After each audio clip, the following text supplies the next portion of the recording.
Well, hey, how's it going? Hope things are going well tonight. Whoa, whoa.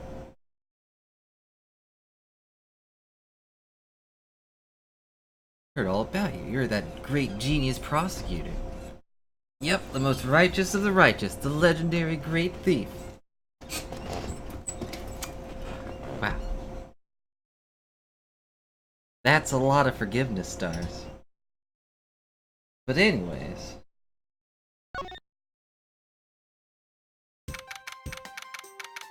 I don't remember what happened, so this'll be fun. Wow, that's a lot of anti-forgiveness stars. Here's the real mystery. Who's gonna win this forgiveness star battle?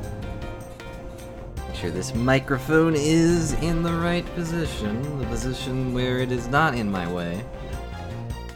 Maybe I should lean off camera while I'm talking. So I'm real close and you guys can't see me do anything. All you see is Chair. Chair is the only one here for you right now. I'm just awkwardly off to the side.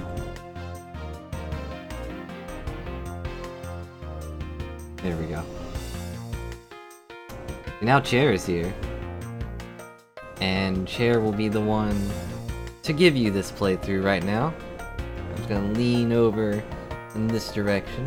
So hello Phoenix, hello Sivia. Hope you're both doing okay. And this definitely isn't awkward or harmful to my back at all, I swear. There we go, that's a little better. I can actually still see my shoulder.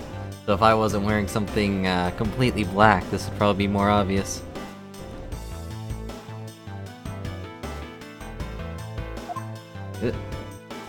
Come back with me. Wow. Phoenix a dork. Wow. Anyways. I guess we'll get started. Last time, I think that... What? No, you were talking to Phoenix, obviously.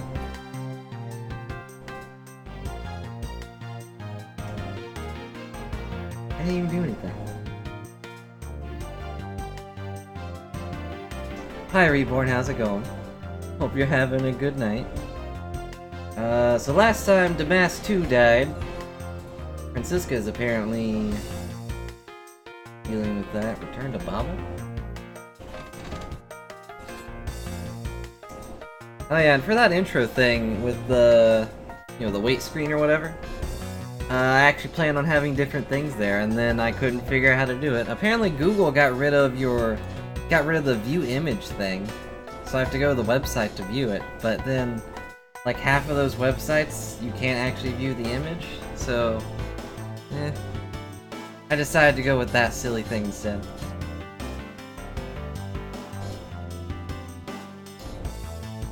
Anyways. I've left Damask 2 investigation to Francisca and returned to Bobble. Suppose my first order of business should be to look into Bobble's statue. Mr. Edgeworth! And we got everyone coming along with us, plus. Got Kay, we got Rubby Hands McJr. Lion, and we got Gumshoe. The gang's all here. Also, I need to cough.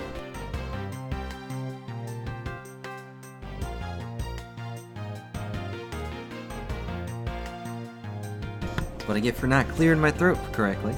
Not that I know the process. So, Kay, what's the situation? Oh, it's great. Investigating is so much fun.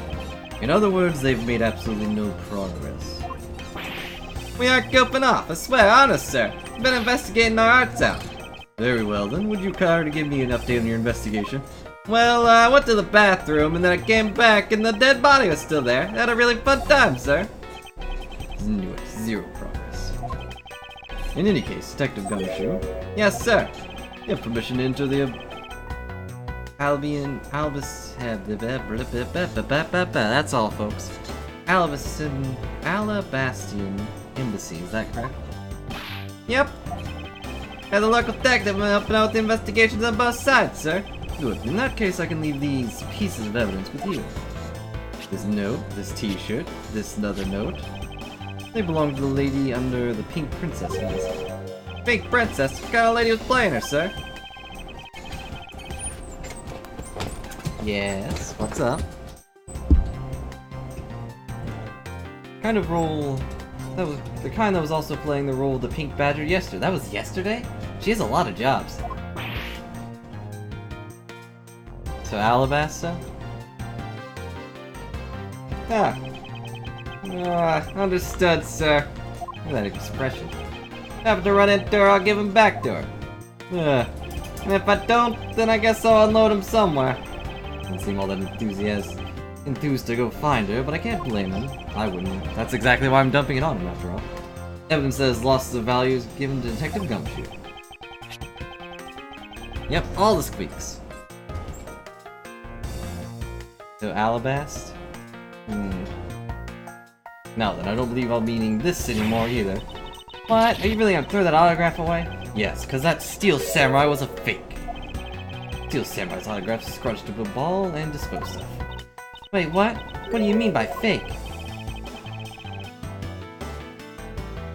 Now then, I'm not gonna answer her question at all. I believe it's time for a little housekeeping. Unnecessary evidence has been removed, remaining evidence has been rearranged. What is okay. Rearranged, huh? Embassy guide. Both countries claim a real one. That treasure. Only amb and secret? What does the amb stand for? Why is it all scrunched? Why is it all shrunken up? You have more room than that. Yeah, whatever. Single stab base to neck. Body wasn't badly burnt by the fire. Means he was probably moved there afterwards. Ambassador makes sense. It was definitely Alabastian. Was this carried across country lines? It is also a knife. Okay. Here's the point to Mr. Cochin. Okay. Solved with a real murder weapon's handle. Its blade is yet to be found. Made with the Babalese ink. They are circulation zinc fa. It's hard to tell they're fake. Oil-based ink. Limited export because it was using counterfeiting. Okay. Because he bent it, Larry couldn't do the early summer rain jab special attack. That's the important note. That's the most important piece of evidence we have. Massachusetts note. Request for the theft of the Premia statue with a map to where the statue is. 2 large flowers in bloom. The vines are supported by stakes that are still growing. Why is that important? I don't recall the context of that. Anyways. What's up, Gumshoe? Mr. Edward! You look like you're enjoying yourself, detective, even though I just gave you a terrible job. I don't have much else to enjoy as much as Wait. I don't have much else to that I enjoy as much as a good investigation, sir. So what did you find out?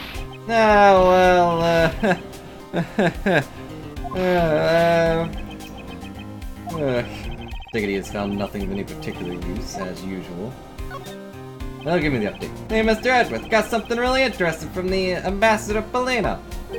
Oh, what is this something interesting? This, sir. That's a lamp. Wow, that's so pretty. Weren't you with him? Didn't you know he'd... That's real treasure there. Why is the flame burned green, detective? So apparently if you burn the special white crystal oil that they make in Babel, it burns this, green color, sir. Interesting. So it's a special property of the oil. This is deployed to force people to visit Babel should the oil run out. Hey, Gummy, what about these silhouettes? They stuck some cutouts on the outside of the lantern so it'd project these images. Oh, silhouettes, They are rather pretty, aren't they? Wait, what am I doing? I was supposed to be asking for an update on the investigation. Hey, what's wrong, sir?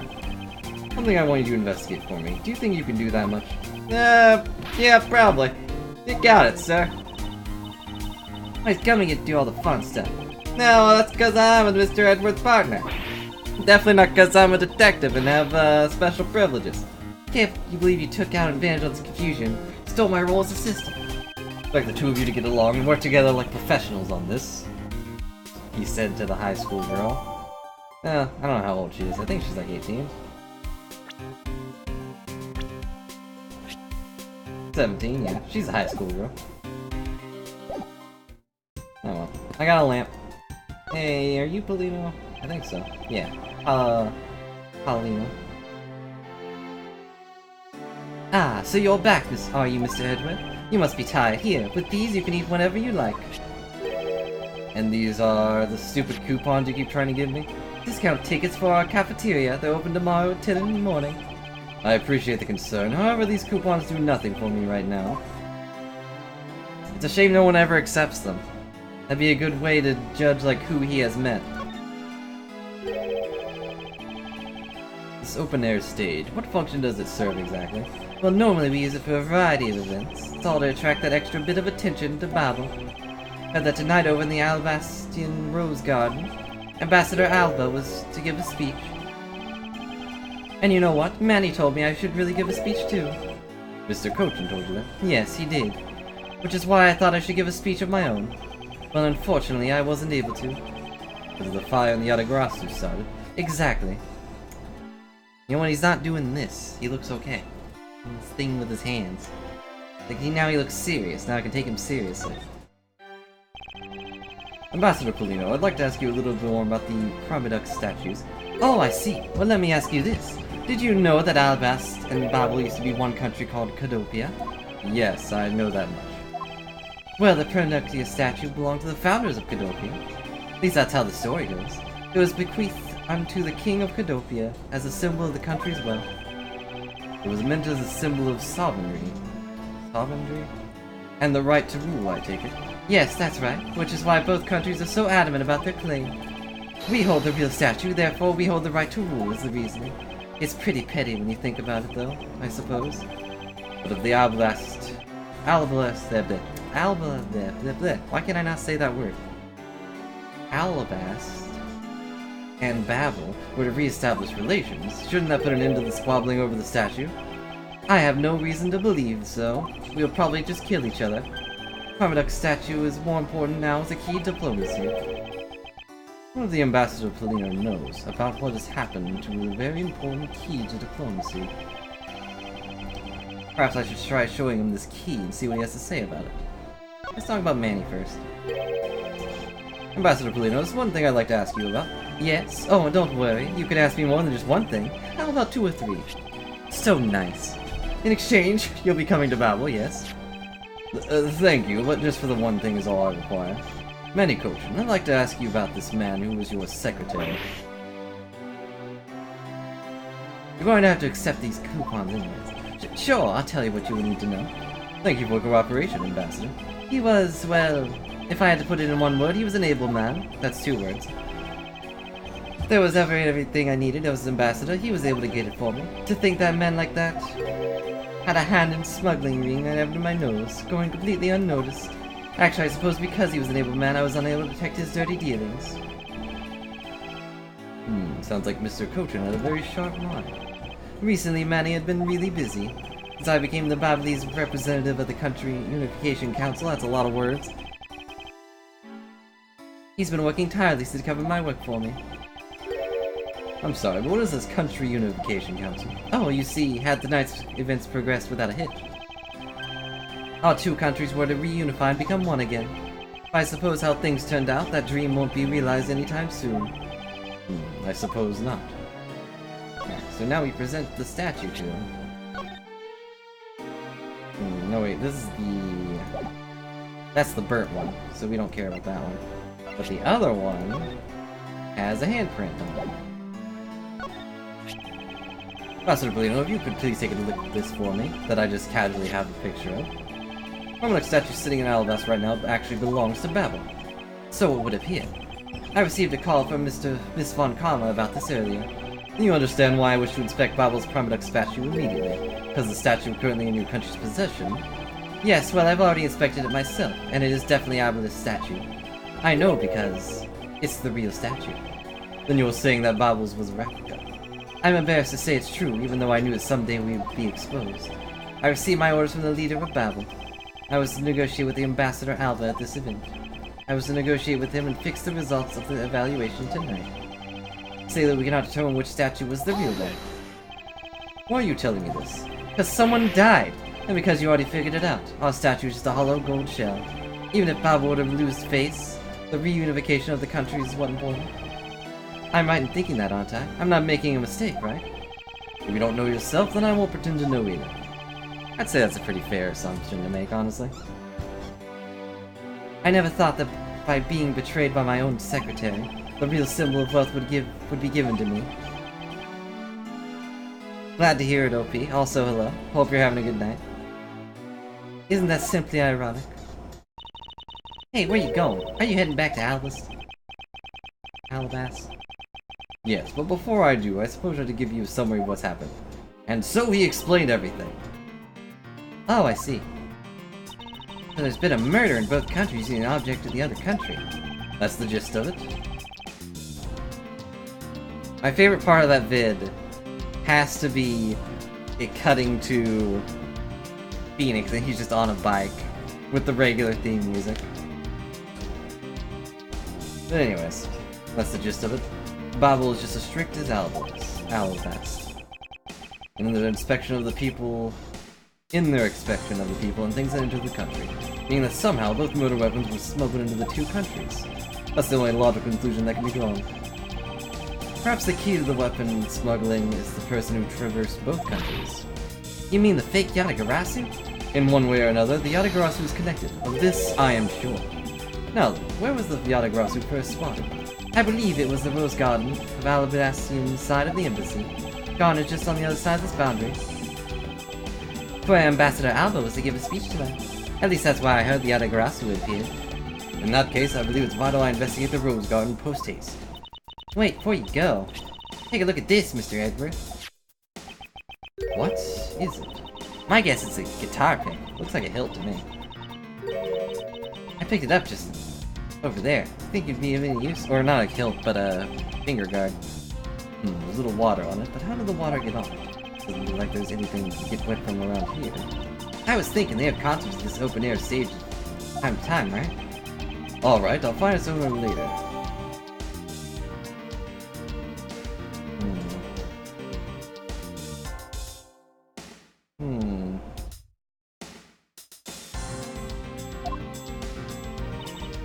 Oh yeah, one more thing. Just dig around my pouch. I'm glad they have a thing for that.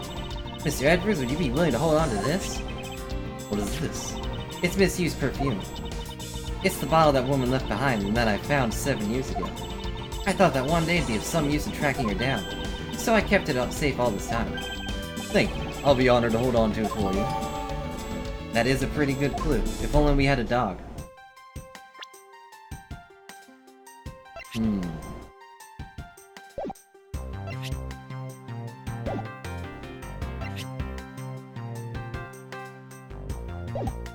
No, it doesn't look like it's curved enough, so I guess it's not a... handguard.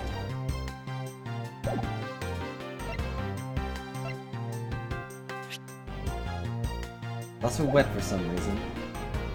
Interesting.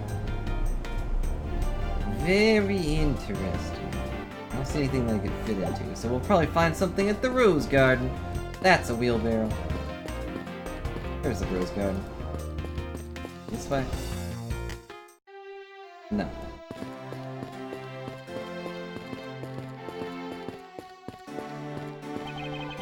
We're returning to Investigation Albus now, but...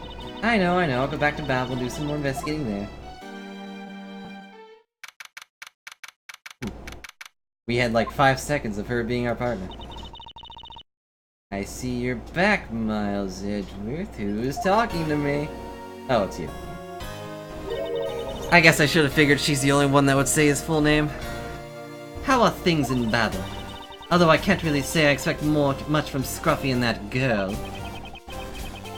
The investigation into Manikotin's death hasn't really progressed any. However, the investigation of the Yatagarasu has. Ah yes, the Yatagarasu. That's me, by the way. Even now I find it hard to believe. A person who can freely traverse between 2 countries at will? Preposterous. That's what I came here to investigate. I heard this is where the witness claimed to have seen the Yatagarasu. That's correct. Ambassador Alba was to give a speech tonight in the Albalest. Yeah. And that's when the Yatagarasu appeared. The shadow of the mysterious thief appeared, and just as suddenly it vanished. Never mind, that's just a shadow and not necessarily anything important. But after that, there was a fire in the Babylonis embassy that the Yatagarasu started. I vow that not a single feather from the Yatagarasu shall escape my diligence. I shall examine every single nook and cranny. And now we have Francisco with us. And apparently he's here, so that's cool. I'm gonna look around before I talk to him. The statue bears a resemblance to the Primadux statue. The plaque says, King Primadux and the battlefield. In order to save the Queen, King Primadux put his life on the line and went to war. So Primadux was actually a person of royal blood. Thought he was simply someone imitating a character from an ancient legend. Well, what surprises me is that a real person who looked like the Steel Samurai existed. I suppose there's that too. Miles is not surprised. There's an overturned spotlight. When the Yatagarasu appeared, the audience that was waiting for the speech to start panicked. I suppose that's when someone knocked it over. Having a tough time visualizing the mass confusion that took place here. I thought to use my whip to capture the Yatagarasu. However, there were people in my way and I was unable to land even a single lash.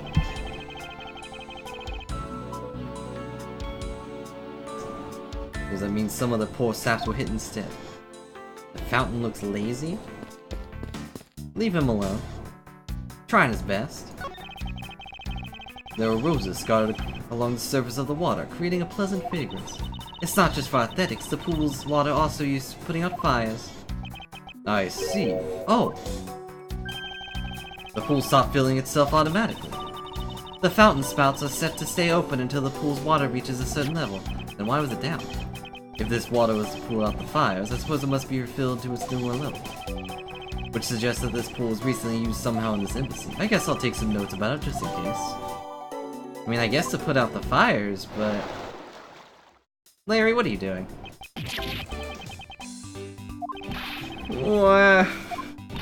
How dare you surprise me like that? I'm sorry. Hey, Edgy. Thanks for what you did back there. Your gratitude alone is enough. More importantly, Larry, this pool's not for your personal enjoyment. I know that. You really don't think I'm the type to jump in the pool and swim around for fun? Objection. Alright then. Did you by any chance fall into the pool? Nice guess, but no dice. So you know my son, right, Edgy? Your son? I guess I kinda lost sight of him when I shook his hands with the ambassador. I'm pretty sure he's around here when I last saw him. You imbecile! How can you be so flippant at a time like this? What are you going to do if your son fell into the pool? And how old is this child of yours anyway? Huh? Oh, how old is he again? Hello, Mimikyu. How's it going? Larry, is this the first time I've heard of a son? Who exactly is the mother? The mother? Oh, that chick. The Pink Princess. The Pink Princess?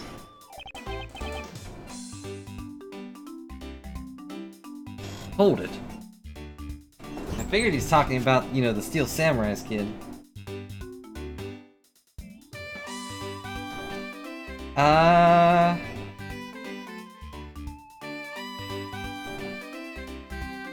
I think Edgeworth wouldn't be too surprised.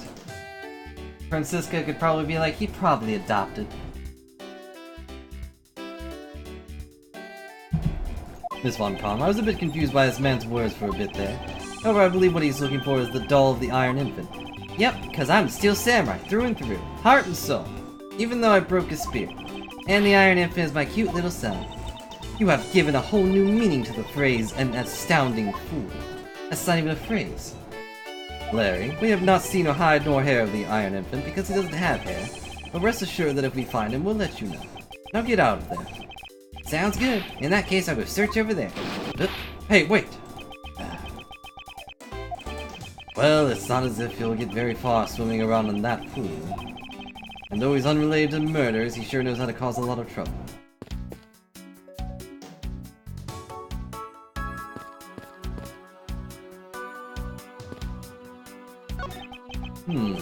statue of a woman.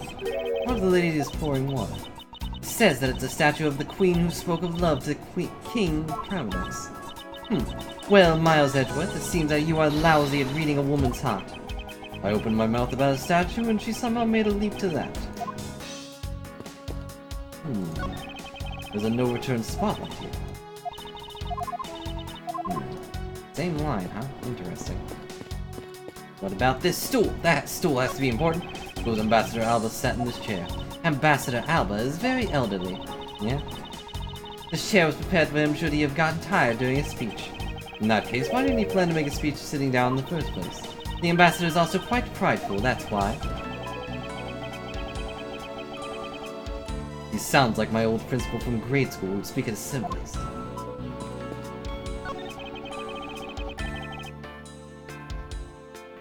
Where Ambassador Alba was to give a speech. The stage was set up nicely, however, where's the audience was sit? Perhaps they were supposed to sit around the edge of the pool. That's such a poor planning. If there's no place other than the spot or two by the pool, they really should have made a seating arrangements like how the gallery is set up in court. Indeed, you can sense the consideration for the viewers was taken with those. So in the end, the speaker and his audience were to stand the whole time. Yes, although I suspect the audience would have liked to sit down after a while. Well, I'll just phase through him. Have you finished checking all the bystanders? Yes, sir. And we found nothing. 14 counts of pickpocketing, 16 of illegal parking, and 1 person ran a light, sir. Don't tell me you didn't find anything related to the case. Sir, not a single thing, sir. Well, for now, let's just get those other lawbreakers down to the prison. Agent Lang. Well, if it isn't Mr. Prosecutor, I would just like to thank you for your assistance earlier. Make no mistake, it's not like I was trying to help you with what I did. After I left, did you receive word from Ambassador Alba? We're to wrap up our bodyguard assignment at the end of the day. Oddly enough, we received word from HQ to return home on an urgent matter. As if I could be so easily cut away from this case after I've come this far. I swear that I'll find the truth and drag it out screaming into the light. You're with me on that, right, Mr. Prosecutor? Of course. You were working Ambassador Alba's bodyguard at the time, so naturally you witnessed when the Yatagarasu appeared, correct? Yeah, I saw the thief alright, with my own 2 eyes. Again, you're just talking about the shadow though, guys. The Yatagarasu was always there, lurking in the shadows, but when the spotlights were turned on for Ambassador Alba's speech, a shadow appeared. That's when the cries of "It's the Yatagarasu" rang out. The second the spotlight went out, and by the time we got the area lit again, the deaf thief had vanished. When we investigated afterwards, we found the reason the lights were out was because someone had unplugged the extension plug from the outdoor electronics. Whether it was someone doing it on purpose, or simply a guest who had tripped over it, we don't know. But one thing is for certain, the Yatagarasu was here. Again, it's just a symbol, it could just be a thing on the spotlight. I've seen that in, like, various shows. So you're saying basically all you saw was the thief's silhouette? Yes. If all you saw was a shadow, then it's entirely possible the shadow belonged to someone else. Ha! Good thinking, sis. You just might be right. If it weren't for the fact that there was no one else with that same shape. I don't think the Yatagarasu has that shape either. Not among the staff or the audience members.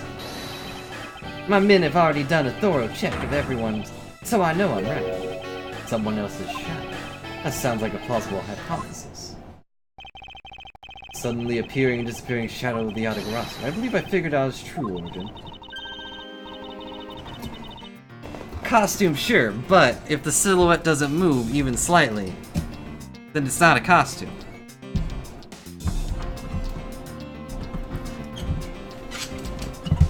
Hello, Loex, how's it going? I expected no less from my subordinate. Now let's hear what you know of the subject.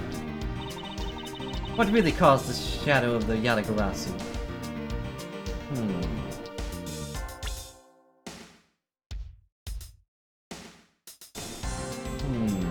Now that I'm not sure about. Let's see.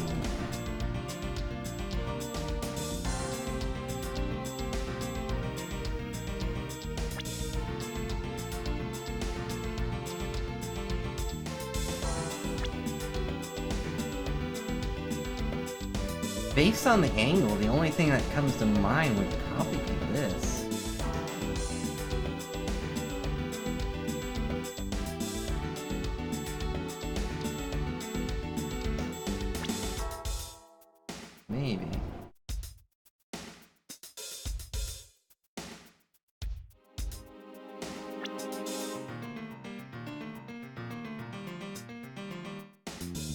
damage here. I just feel it. Feel it in my bones. Take that!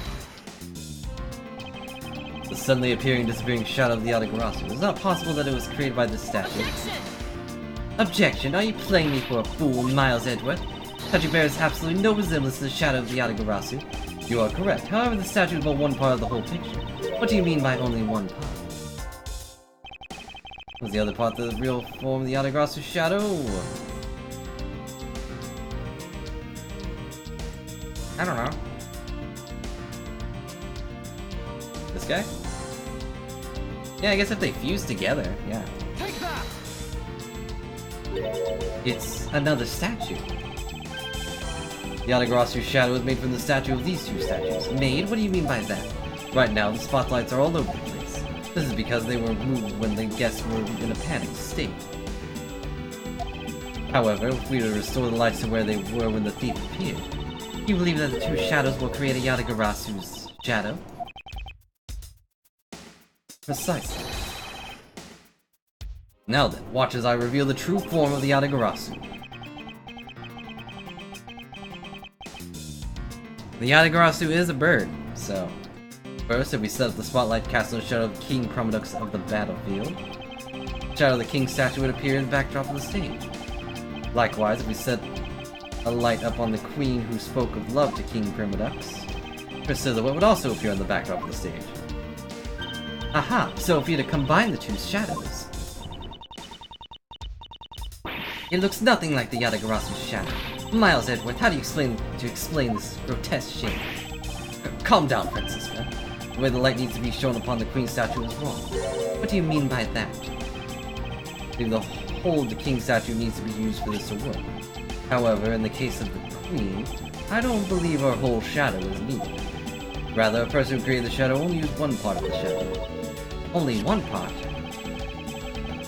Yes, and that part alone is enough to fill in the shadow, the Yata-Garasu shadow.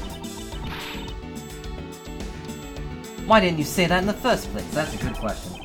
You're right, I apologize. Now then, what part of the queen statue was used to complete the Yata-Garasu statue? Shadow. I don't know. Her fingers? Take that! Think back what is missing in our shadow. 5 long, thin areas, correct? Now what does that remind you of? French fries on a plate. That's right, it can only be the shadow of the queen's left hand. Francisca, can we please adjust the spotlight's position so that it only shines on the queen's left hand? Alright, let's give it a try and see what we get. Yeah, this is exactly the shadow I saw. The culprit must have changed the spotlight's positioning beforehand, and then pulled the plug after people saw the culprit wanted them to see. In their panic, the guests must have moved the spotlights around, which we can assume was also part of the culprit's plan. By the time the lights came back on, the Yata-Garasu shadow had vanished, which means that the shadow of was a construct in the very beginning. It's almost like people don't look like that, even in a costume. So you see, the Yata-Garasu never did visit the Owl Fast. The only country the thief visited was Babel, although it can be assumed that the Yata-Garasu had an accomplice in the Alabast. An accomplice, but who? I haven't figured that out quite yet, but I assume it was the person who set up the shadow show.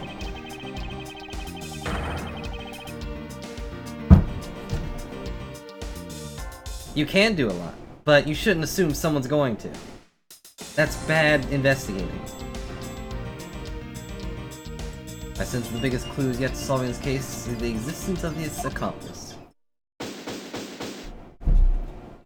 Yeah, my strength returns. How's the investigation going? Who's talking to me? Oh. Detective Bad, have you come to join us in investigating the Yata-Garasu?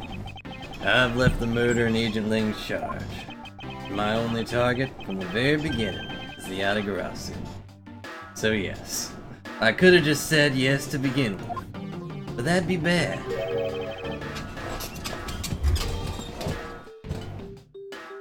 If it doesn't move at all and it was left for a few seconds, then yes, I can rule that out. So, what have you found? I got a piece of evidence. May I see it? Sure, but you might regret it. We're here because we are ready to face whatever may come. So if you please... People here heard the commotion. Bystanders started gathering. One woman claimed, "I'm telling you, I'm a genuine international journalist." I don't know. She gave me an interesting picture. A journalist? Well, actually, she's a freelance camera woman. This is the photo I got from her. Jumped the wall. What in the world? The Yatagarasu is flying through the air. The times, they are a change. Not just man, but evidence. Even they lie to us now. When was this photo taken? Apparently right after the fires on the 4th and 5th floors were put out. It was taken from a nearby building that you can see the embassy. Surprised Salada was there. Figured she would be trying to get in. I guess if she couldn't get in, she'd go and find the best visual she can. I see, so this was taken after the fire. The blur in this picture took off from the Babley's embassy, flew over the boundary and headed to the embassy of Alabama. Objection! This is simply not possible. People are incapable of flight. Is that a fact? I've had the pleasure of dealing with a case involving a flying person once. Larry was in that one too, if I remembering correctly.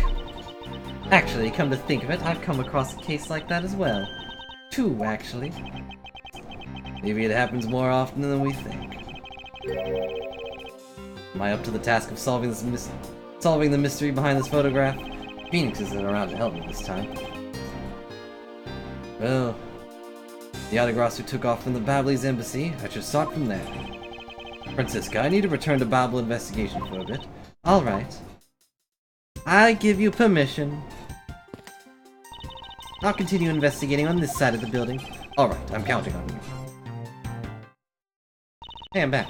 Welcome back, Mr. Edwards. I didn't move at all. Let's continue our investigation.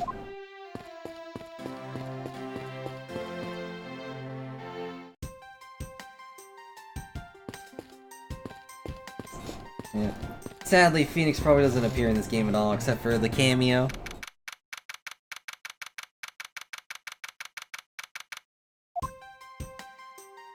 I wonder whose jacket that is. I guess it would have to be Manny's, huh? I think after all we're running around, we're right back where we started. It would appear that way. Hi there, Mr. Edworth. Have you found Manny's killer yet? I'm terribly sorry, Ambassador Polino, but I've yet to find his killer. I suggest his murder really was the work of the Yatagarasu. Let's get one thing straight, alright? It was the work of the fake Yatagarasu. Real Yatagarasu is a noble vigilante who's only out to steal the truth. Miss Faraday, please don't make such a sad face. If there's anything I can do for you, all you have to do is ask, alright? In fact, would you like these 2 coupons? To go to Babel, cafeteria. Mr. Polino. Actually, there is one thing you can do. Will you allow us to take another look around? We didn't have enough time to conduct a thorough investigation earlier. Oh, sure. Please feel free to investigate to your heart's content. Also, there are a few questions I'd like to ask you personally, Ambassador. If it would bring a smile back to Miss Faraday's face, then I would gladly answer anything. Thank you, Mr. Polino. You're a total gentleman. Haha. You don't have to waste such nice words on me, little miss. Hey, Sir Polino. Those 2 sure got shoved me awfully quickly. You know, it's easy to say we're going to investigate, but where should we begin? Always start by comparing the statue of this room, before and after the fire. And then we should look into the matter of suspicious person you spotted. Yeah, when I came to this room, the person was already gone. But now I'm willing to bet that person was chasing his Mr. Cochin's killer. We don't know that yet, however it's hard to believe that person is unrelated. Better not be gumshoe. Furthermore, because the key the Yatagarasu stole 7 years ago was found here, it seems that perhaps Miss Yu is also somehow involved. I knew it! That woman is almost definitely Mr. Cochin's killer. Yet again, we don't know that. There are too many mysteries to be solved in this case. Speaking of the Yatagarasu and mysteries, I received the most mysterious photo from Detective Bad. Uncle Bad? He's taking part in the investigation too? Oh yeah, I guess she hasn't met him yet, huh? Yes, he has been chasing after the Yatagarasu for all these years. Uncle Bad. You know you're bad at it. Now then, I was just told the photo was taken just after the fire. What? This kinda looks like the person in the long coat I was chasing. Does this mean that I was chasing the fake Yatagarasu after all? I don't know the answer to your question, but I don't think people can fly either. This could be how the person escaped. Well, we need to investigate a bit more before we can say anything about that. In any case, let's not dawdle anymore and pick up the investigation where it left off.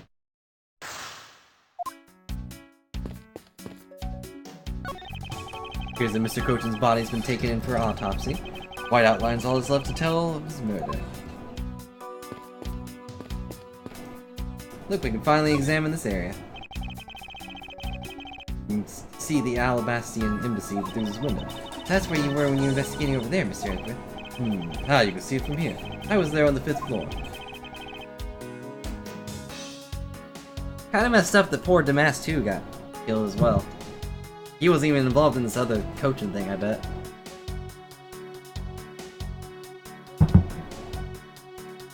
That's where Damas 2 was killed. What? You don't mean Damas 2? Aw, poor guy. As a fellow second-generation thief, I can't turn a blind eye to this. Even though Damas 2 was merely an imposter of the original. The real Damask has given up. I wonder if we'll have a kid somewhere down the line. He'll become Damas 2 for real. Although at that point, probably Damas 3. Return of the Son of the Mask. A fireplace, So the Babel offices have them too. Two? There's a fireplace in relatively the same location in the Alabastian office. I wonder if these things are symmetrical. Exactly the same on both sides. However, we found something there that I'd rather not recall ever again. Still can't believe that we found that lady's undershirt in the fireplace. If it was that traumatizing, why don't you try creating new memories from this fireplace? You can climb inside when you play hide and seek. And come out covered in soot? I think not. Ah, you really have no sense of fun, Mr. Edward. Although, the person could have climbed. Climbing is a good point. Anyways, let's see what's here. Because this area was heavily damaged by the fire, except for that ink bottle. Yeah, I guess we should hurry and start examining everything. You're hearing squeaks from this thing below me, I'm sure. I won't rest until I've inspected every suspicious-looking nook and cranny.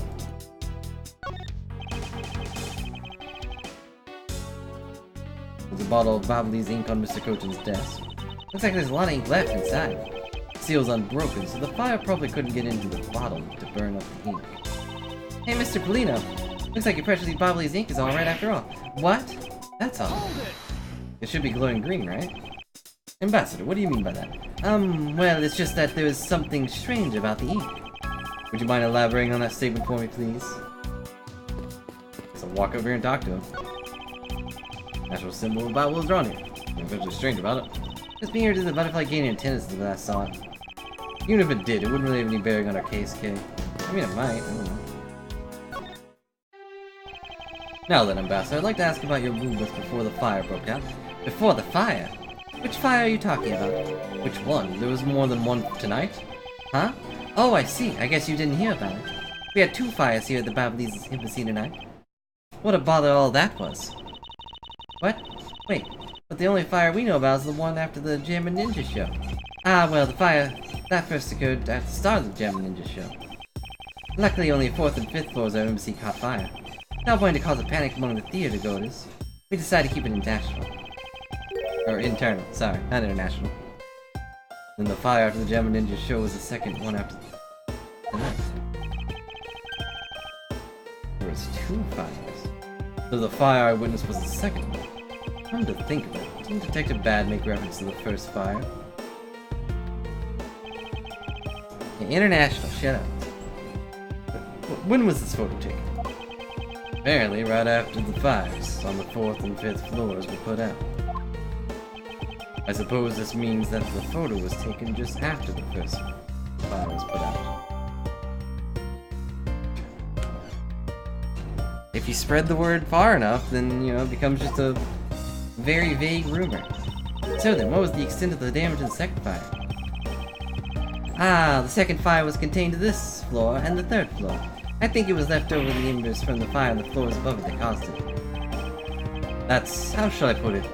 How should I put this? A very bad stroke of luck. My office on the 5th floor, Manny's office here, and Manny himself, all gone in the blink of an eye. I feel so sorry for you, Mr. Polino. Paulino? Oops, now look at me going on and on then. Now then, what was it you wanted to ask again? We were discussing what your actions and whereabouts for today were. And if you happen to know where Mr. Cochin's actions and whereabouts were as well.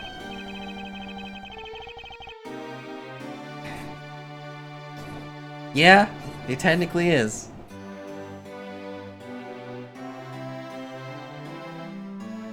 This whole building is technically a country, or at least part of one.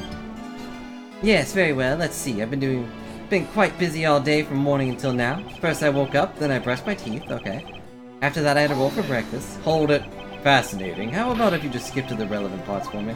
Oh, you like a condensed version. Alright, I can do that for you. Well, I brushed my teeth, ate a roll. What did Mr. Cochin and you do this morning? Well, originally, we were supposed to meet and shake hands with the German ninja. That was fun. But Manny and I wanted to turn up a photo op. Turn it up into a photo op. So we were here tidying up his office. You helped clean Mr. Cochin's office. Why were you not cleaning your own? Oh, I think I forgot to mention this, but my office is currently undergoing renovations. Logic. Which is why both Grimduck's statue and the Baverly's knife are down here. I see. Ah, but the tidying didn't just take much, really. We just burned some files we no longer needed, expired coupons in the fireplace. I bet cleaning up the fireplace must have been a real pain, though, huh? Ah, about that. Kinda forgot to clean the ashes out. I guess I'm up to creek without Manny here to get angry at me. An ambassador like yourself being on the receiving end of Secretary's anger. Oh, he was very good at being very mad. Why, just this morning he got mad at me. I spilled some Baverly's ink onto the back wall when I was burning the files, you see. And he got mad at me, saying I should treat the ink with more respect. Apparently orders go up to the chain of command around here. That's about it for what I did this morning. Just some cleaning. Don't tell me you had no other work to do, being an ambassador and all. Now then, if you could tell me what you and Mr. Cochin did this afternoon. Well, Manny and I went down together to the Theater Neutralis. We had to be there for the Star of the Steel Samurai stage show. After the show started, I went back to my office on the 5th floor alone. So they were together until the Star of the Steel Samurai show. Right? I'm also the same way, Mimikyu. I don't like how he's doing this thing with his hands all the time. Ah. But at the same time, he doesn't seem to be a bad guy? I don't know. A little while later, after I had straightened myself up a bit, I returned to the theater, because I was to take part in the photo op on stage at the end of the show. There was a commemorative photo op at the end. It was a fantastic photo of the three of us, Ambassador Alba, the Steel Samurai, and myself. After the photo shoot, I went back to my office on the 5th floor to prepare my handshake photo with the German ninja. Seemed to be rather overworked for the Ambassador. He just said he wasn't worked enough. When I got to my office, that's when the first fire broke out and I escaped down the stairs. My office was completely destroyed, but thankfully no one was there. I admit I ran away from the first fire as fast as my legs would carry me. But during the second one, I pitched in and helped the embassy staff put it out. So you didn't see Mr. Cochin again until after the start of the Steel Samurai show. Yes, that's right. The next time I saw him, he was lying there in eternal sleep. Wow. I see. Sorry to bring it up. Ambassador Polito, I thank you very much for your help. I'm sorry, I couldn't be more assistance, Mr. Edward. If there's anything else, please don't hesitate to ask, alright? What about the ink? I wonder if you might tell me what you know about Mr. Cochin's bottle of ink. I just thought of it right now, but during the second fire, Manny worried about his office, so he came rushing back to it.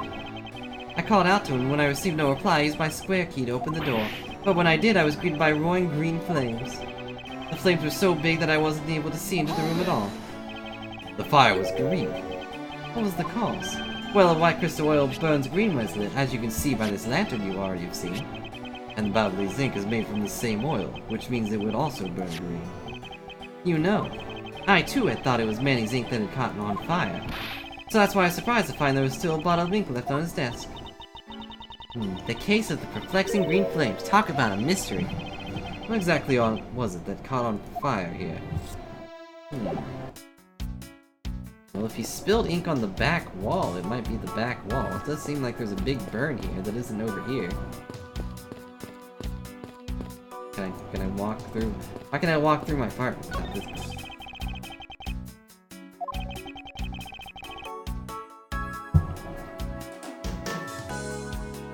That used to be a stack of brand new pamphlets. Looks like they were all burned up. I guess we'll have to reprint them. But no matter how fast we reprint them, they always disappear so quickly. Like they were caught on fire or something. Is the Babyliss tourism industry really that hot right now? Of course! Do you see how many coupons I have? Although recently the most popular vacation destination has been the Republic of Borginia. But we refuse to lose to them, so I've been hard at work promoting Babel. Interesting. Well, I've just recently returned from a trip to Borginia myself. Oh, and how'd you like it? It was alright. I probably shouldn't bring up the fact that I was the suspect of the flight home. Yeah, probably not. The safe wasn't open at the time of the fire. You could tell because the inside wasn't burnt, right? Yes, and thanks to the safe's fire resistance, smuggling evidence was preserved. Aren't safes great? They always keep things safe. They always hold the wonderful promise of treasures within. Well, this one certainly did have a few inside.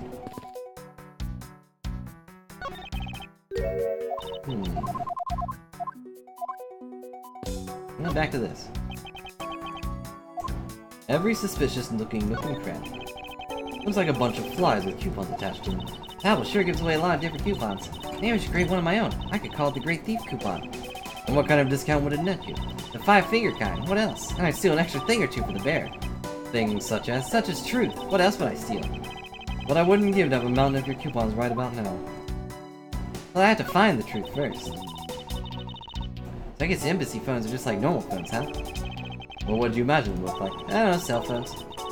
I thought the Babbles would look like a flower and the receiver would be a butterfly. That way it'd look like the butterfly receiver was sucking nectar from the flower base. Well, that'd be pretty cool, I guess. If any country had a flower phone, it would be obvious, don't you think? Oh, then maybe the phone I envisioned would have been from when they were Cadopia. There's really no point in asking me something that never existed in the first place. You know what you lack, Mr. Edward? Curiosity and imagination. I have plenty of both. You know, the chair doesn't really look that burnt. One book left standing here, Treasures of the World. Wait, what? Let me see that. I see. What's important was blackened by the fire. Why the cool fate? Why? Looks like the map of where the treasures are located has been burnt. Yep. It looks like a very comfortable chair. Well, it doesn't look all that broken, so why don't you try sitting in it? No, I'd better not. It's important that we preserve the crime scene at all times. Wait, but you're always touching all sorts of things in crime scenes. That's because I'm a prosecutor. It's part of my job to examine things. And my job is to be a great thief. Which is exactly why you're not allowed to touch anything. Yep, that makes sense. Whoops.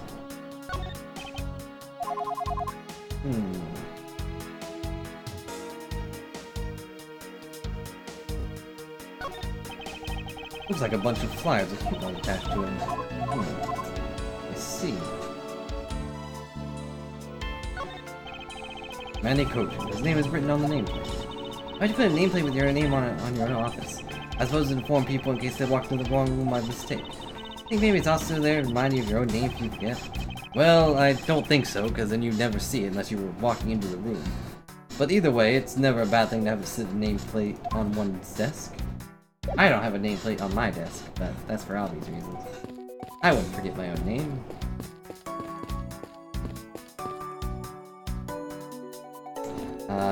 Anyways... What about this clock? Shouldn't this clock be burnt?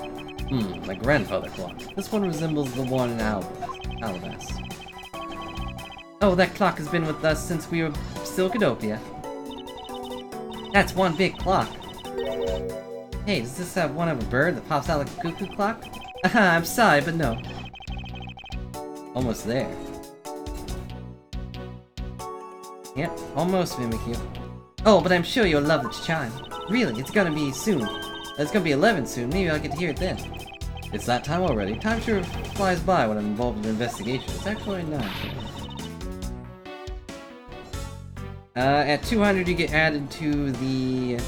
Well, what I've been going by so far is 200 is added to the, magic command. And 100 usually gets their own intro. But... down the line I'll probably change that up a bit. Oh, it's not that late. Night's only just begun. Hey, it's not good for you to stay up late, you know. Yeah, Gramps. Wow. I'll have you know, I'm only 20-something. Looks like all the souvenirs suffered some damage from the fire. I just don't believe it. Murder on top of arson. What a disgrace the name of the Yatagrasu. Whoops, didn't mean to click. I know, because if it were me, my first priority would have to loot this broken shell. They were still ordinary souvenirs you can buy virtually anywhere. You can't buy them anywhere. Each of one is specific to a location and its own value. And items that have memories attached to them are the most valuable of all. Would you really rob someone of their valuable memories just like that? No, because even if I took the souvenir, I can't take the owner's memories. Guess I'll look at this. This is the real Permaduck statue. This is really valuable, right? That's what they say. Hold it! Hold it? Okay, you're not seriously considering the theft of the statue, are you? No way, Mr. Edgeworth. I wasn't thinking anything like that. I was just calculating in my head how much the statue's worth. And slowly edging closer every time you look away. That sounds mighty suspicious to me. Charred remains of a fallen ceiling fan. I've seen a few of these before. They spin around and around and play music. I believe you're thinking of a musical mobile for babies. Yeah, that's it. But they're nothing alike. Oh, they're totally alike. They spin these babies right round, like a record baby, right round. I see. I guess I can see how you might think that. That's a weird reference to make in this game. But alright. Do I even have logic?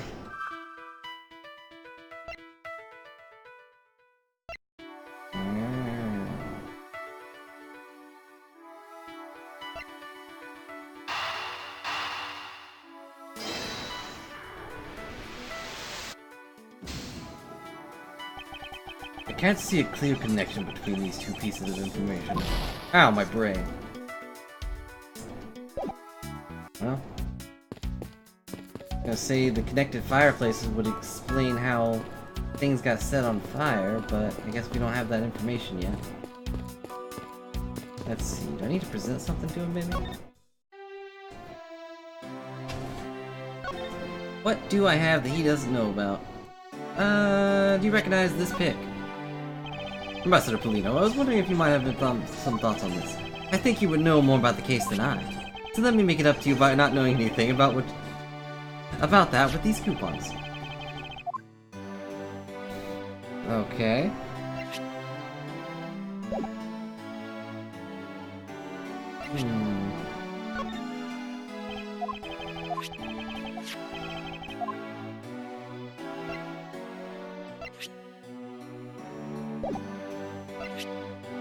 Tell me about this thing.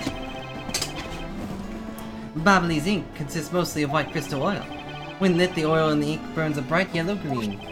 It makes for a great science experiment. Here, give it a try with this. Yes, well, I understand your enthusiasm, but the amount you gave me earlier is enough. I see, that is too bad. In that case, why don't you have a few more of these coupons? I've got plenty. I have plenty of those too. Where is he conjuring these from? He doesn't even move his hand, they just appear. What about these passion flowers? Nope. What am I missing here?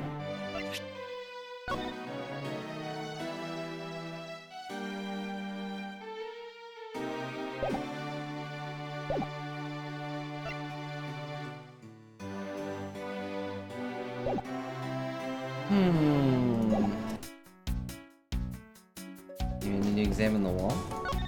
I don't know where the blade of the Babyliss knife went. Could it be that the killer walked away with it? Hello, Maestro, how's it going?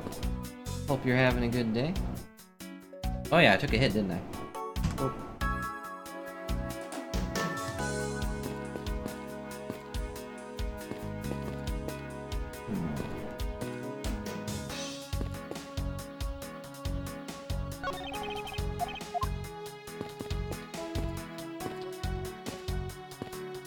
What am I missing?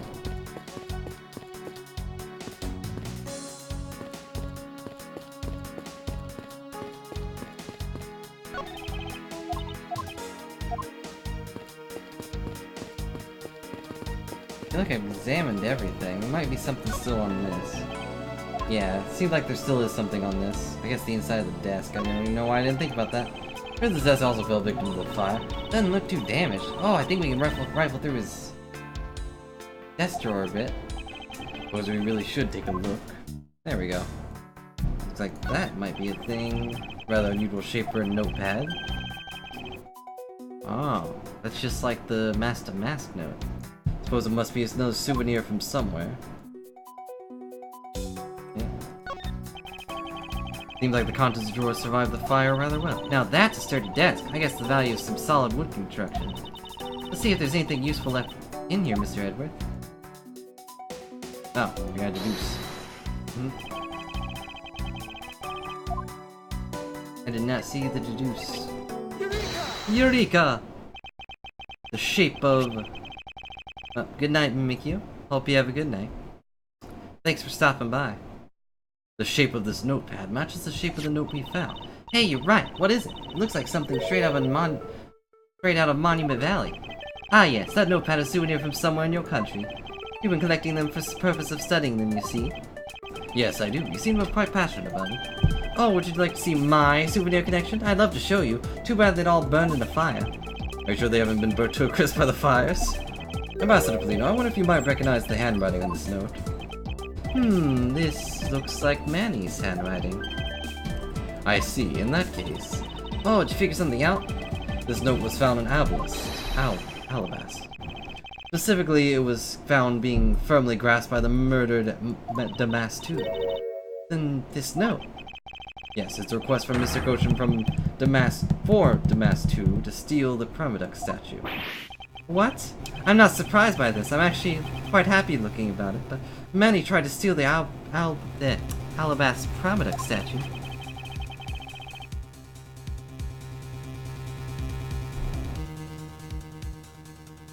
Oh geez. Well, don't listen if it's gonna cause you any harm. I'll try to be a little quieter. But thanks for stopping by. I hope you recover quickly. Please.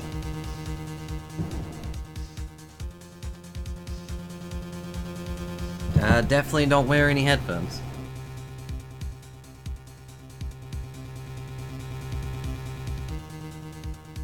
We would know for sure if we could run a handwriting analysis. Ambassador, do you have any documents that were handwritten by Mr. Kochin? I have several in my organizer, but I'm not going to pull those out. Yes, I can gather a few and give them to you. I'll have to ask Detective Gumshoe later to run the analysis. I can't believe that Manny would even think of doing something like this. Do you have any idea as to why he would have requested the theft of the statue? There was one possibility, but mind you, it's just my personal speculation. Anything you can tell me would be of great help, Ambassador. I guess it would be to replace this statue. You have to talk to me. Nah, she's asleep. I believe you said you might have had ideas why Mr. Kochin hired Damas II. Actually, I fear it may have been my fault. As I was telling you earlier, we were to determine which statue was the real one as a part of today's event. Because of the Yatagarasu and the fire here, that got cancelled, didn't it? I'm actually relieved that the rest of the event has been cancelled. For you see, Babel's statue, well, it's just a replica. And did Mr. Kochin know about Babel's Permaduck statue? Of course he knew. That's why he was the only person I could consult with. We had to do something once our statue was revealed as a replica. As to be expected, I was very nervous today, as this would impact our country's authority. Yes, I understand. When I told Manny my concerns, he said, "Let me handle it. I'll be alright. It'll be alright. I'll find a way to make sure that you're the ambassador of the reunited Cadopia." At the time, I thought he was just trying to cheer me up. But when I saw that note, I realized he was serious. Hold it. Mr. Kochin conducted a lot of business behind your back. I assumed he did all that to ensure that you are the next Cadopian ambassador. But why was he trying so hard, I wonder? He was so much better at getting things done than I ever was, or will be. I don't know the answer to why he was trying so hard yet. But I suspect he had an ulterior motive in mind behind just simple kindness. Oh, here you are, Mr. Edward. Whoa, don't you get a new theme?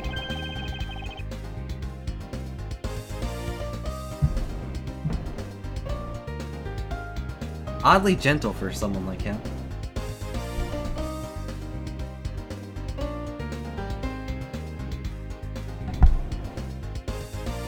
Detective Gumshoe. Have you collected the information I requested? Yes, sir. Got it all right here, sir, in my coat pocket. Here you go, Kay. Feel free to take a look. It's for you, after all. What's all this, Gummy? It's all the information in the room that I got from the embassy and the Interpol people. Now we know exactly how this room was before and after the fire. Has it? I guess I just don't remember. Good work, Detective. It's nothing, sir. I'm an expert on getting people to talk. Wow, you two remind me so much of my father and Uncle Bet. What do you mean? As prosecutor and detective, your dynamic's just like theirs back in the day. Now don't you worry. I'm gonna find my own wonderful partner someday. When I do, I'm gonna become a good Yatagarasu, just like my father, alright? He'll probably have spiky hair. Please don't ask me questions to which I have no answers to, Kay.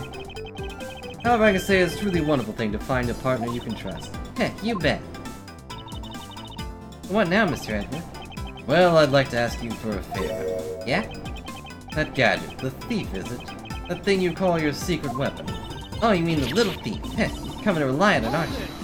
Hold it, I don't need a crutch like that. I'm only asking because I need it for the investigation, and from the information Detective Gumshoe gathered in the ambassador's testimony.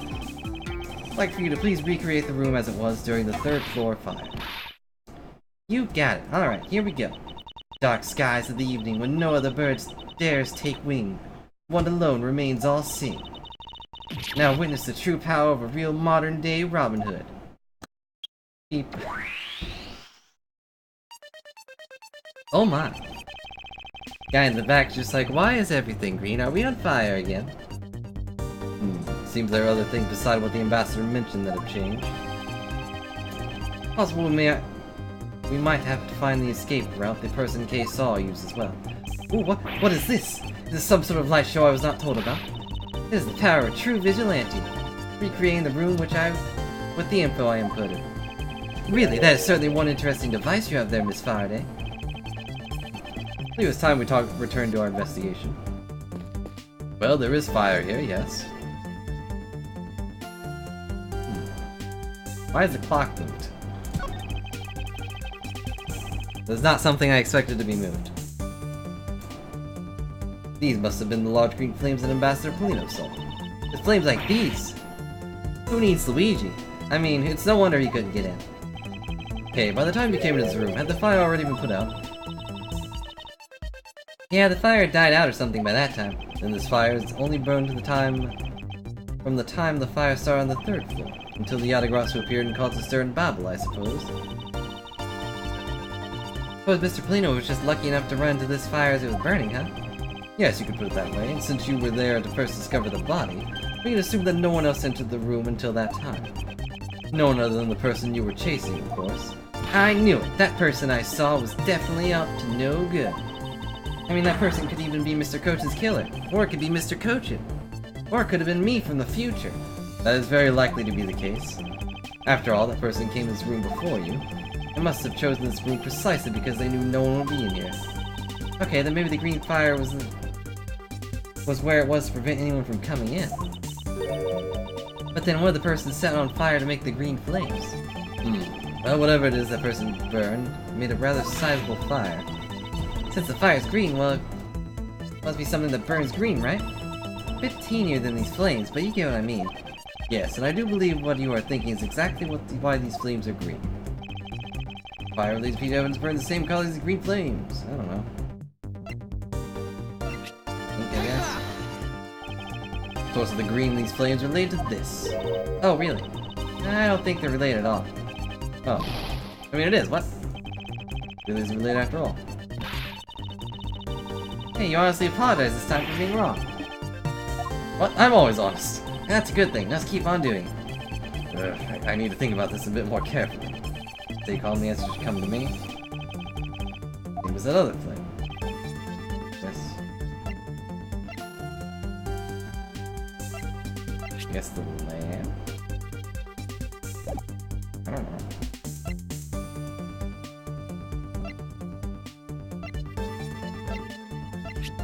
Take that!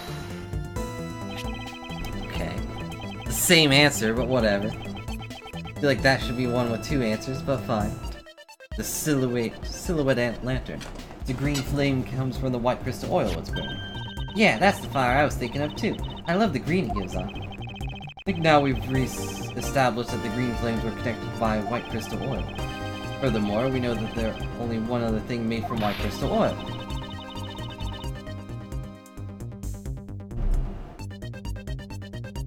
You mean that thing Mr. Polino's talking about, right? Yes, precisely, as we found out earlier in our investigation.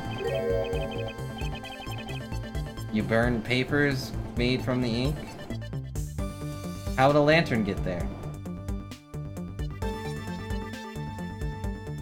What? I don't get it. Could you fill me in, sir? Fine, I suppose. I'll explain in a way that even you can understand. This is the thing made from white crystal oil that Ambassador Polino was mistaken about. Take that! They just didn't want you to do the same answer twice. The only reason I think they didn't do that. Also, they're made from the same thing. I could just say the white crystal oil for either. It doesn't have to be specifically the ink. Bobbly's ink is made from white crystal oil. Ah, so it should burn the same color as the flames in the lantern, right? Yes, precisely. However, the green flames in the room are not from bottled Bobbly's ink. Because we found the ink Mr. Cochin used on the desk, right? Yes, however, you know that Mr. Cochin was smuggling the ink in massive quantities. Now what do you suppose he made using all that ink? I believe what he made with that ink is the answer to what gave birth to the green flames. Some money? Oh yeah, I'm beginning to really feel the energy coming from you, Mr. Edward. Good that I finally found it. The smuggling ring's real goal. Source of the green flames.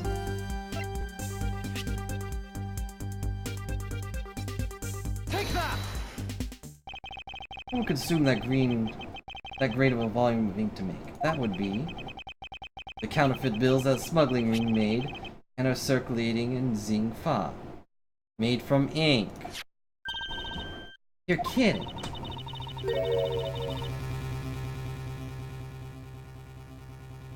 Yeah? You're saying that it was Mr. Cochin who made the counterfeit bills? I am. I believe you could even go as far as say that he stole Bobbly's printing press. Bobble's printing press. Ambassador, Mr. Cochin had permission to freely use the printing press, correct? Why, yes, and I do remember seeing him using it in the middle of the night. But never did I think he was using it for such a foul deed. Ambassador, because of your secretary's crimes, you will need to be investigated as well. Yeah, yes, I suppose so. We've caused a bit of trouble for a few countries, haven't we? It is my duty to search out all who shielded Mr. Cochin and concealed his crime. But they are the ones who started the fire in order to destroy the evidence. Okay, I want to know about this clock. Grandfather clock. It was apparently in a different position before the fire. According to the staff members, the clock was, flush against the wall before the fire, sir. Which means that most likely it was moved by someone during the fire. Speaking of which, totally 11 o'clock now, but I don't hear any chiming. Huh? That's odd. It was still chiming right on the dot every hour this morning. Maybe the fire damages internal mechanisms or something. Ambassador Polino, maybe take a look inside that clock. It could be someone's hand. Sure, go right ahead. That becomes true if you could please inspect the inside of the clock. Yes, sir, I'm on it. Let me just, Mr. Edward, I found this inside, sir. Looks like a length of wire, so this is what caused the clock to stop chiming. What was a long length of wire doing inside this clock in the first place? That is a good question. That seems like it'd be used to strangle someone, but... why would someone do with such a valuable clock? No, it was just a joke. I mean, I didn't think it was actually gonna be hand. That would be pretty over the top for this game. Sounds like it wasn't Mr. Polino who put the wire in there. Perhaps it was Mr. Cochin's killer who did.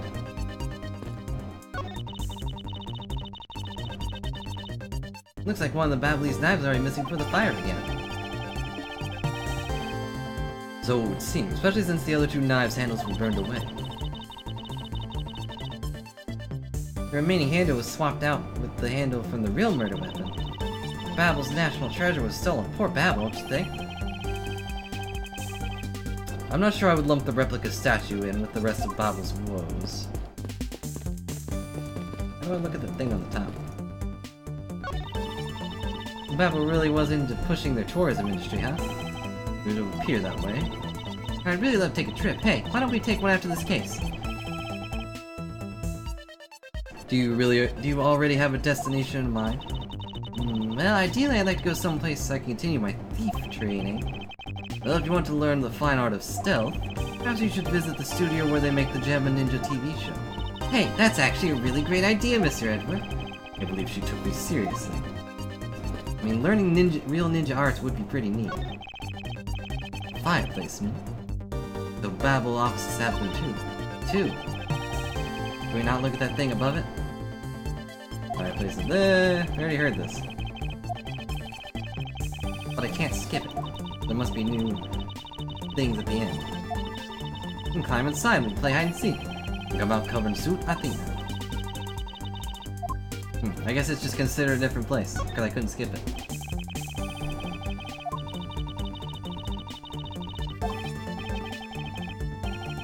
Same thing with this one, huh? I'll take this opportunity to take a drink.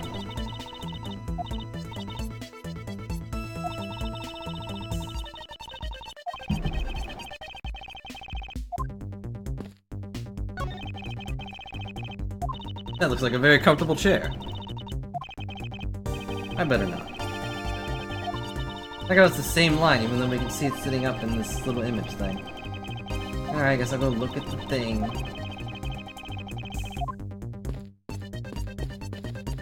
I'm gonna look at this. The charred remains of a fallen ceiling fan. I've seen a few of these before. Another one? That's a lot of repeats for this scene. Spin those babies right round, like a record baby. Right round. Right round. What else is different? We can talk to this guy real quick. Everything you say? Nope. What about Gumshoe? He just got here. Dang it. Probably think that Mr. Kocho was smuggling mass quantities. Clearly, Sculptor started the fire to burn away proof of smuggling activity. But they didn't get into the safe. Detective, you took part in the initial Babel investigation, correct? Yep, sure did. Also helped put out both fires, sir. But that first fire took me by surprise. I had a tough time escaping to the 5th floor. First I tried the elevator, but I guess someone else had the same idea because it was in use. Finally remember to use the stairs on the point I'd be burnt to a crisp. Hold it. Wait, that's odd. We always warn our staff that in case of the fire, it's dangerous to use the elevator. Oh.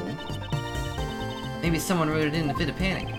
Detective, you see any Yatagarasu that came into Babel's embassy at all? And him, personally. You know, the staff members told me never got a good look at the person either, sir. What if you could tell me a bit more about what you discovered, Detective? Yeah, sure. Second fire broke out around the time the Yatagarasu was spotted in Alabast. That's also when a suspicious person was spotted in Babel, which caused some panic. Hold it, no one was able to get a good look at the Yatagarasu in Babel. Yeah, all they saw was a mysterious person wearing a long coat. You know, kinda like me.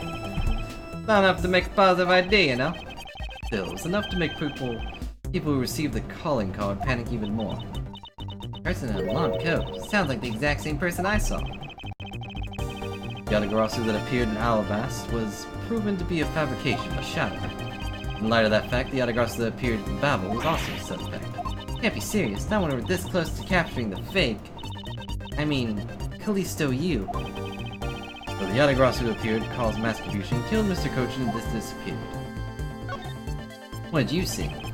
By the way, Detective, why did you not chase after this Yatagarasu? I did, but, the embassy is huge, sir. I got separated from the other staff members I was with, and it was lost for a while there.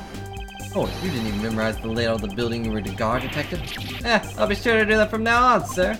Well, you know, it's thanks to me being lost that I was able to come to Kay's rescue. Oh, was that the fact? Yeah, it was when I was lost and wandering around on the 3rd floor hallway, sir. And I heard a scream, I headed towards it right away. Oh, that's probably from when I found Mr. Coach's body. Yeah, I thought it sounded like her, so I got real worried and ran as fast as I could. It was thanks to Gummy that Miss Sheena wasn't able to take me away. I don't know why I said Mr. He covered for me until you got here, Mr. Edward. Oh, I see. So it can be useful once in a blue moon. It was too bad that Agent Sheena got here before I did. I wonder where Agent Sheena was before you found her here. Just before I got to the room, I saw her coming out of the room next door. Next door, huh? Agent Sheena mentioned something about chasing the Yatagarasu herself earlier. Now she apparently up and putting out the first fire. During the second fire, she was busy chasing the Allegracia. You'd be a very dedicated agent. You would do well to learn from her. Oh, you're pointing at me like when you say that, sir. Examined everything in his office, but there's still one thing that bothers me. I should ask the Ambassador Polino about it. Something I'd like to ask you about. Yes? About this office, it appears to me very similar to Ambassador Alva's office. For example, location of the fireplace and position of the grandfather clock. Ah, that's right. You also paid a visit to the Alabastian side of the embassy. Our two embassies actually used to be one. Yes, I know. Even the pamphlet mentioned that.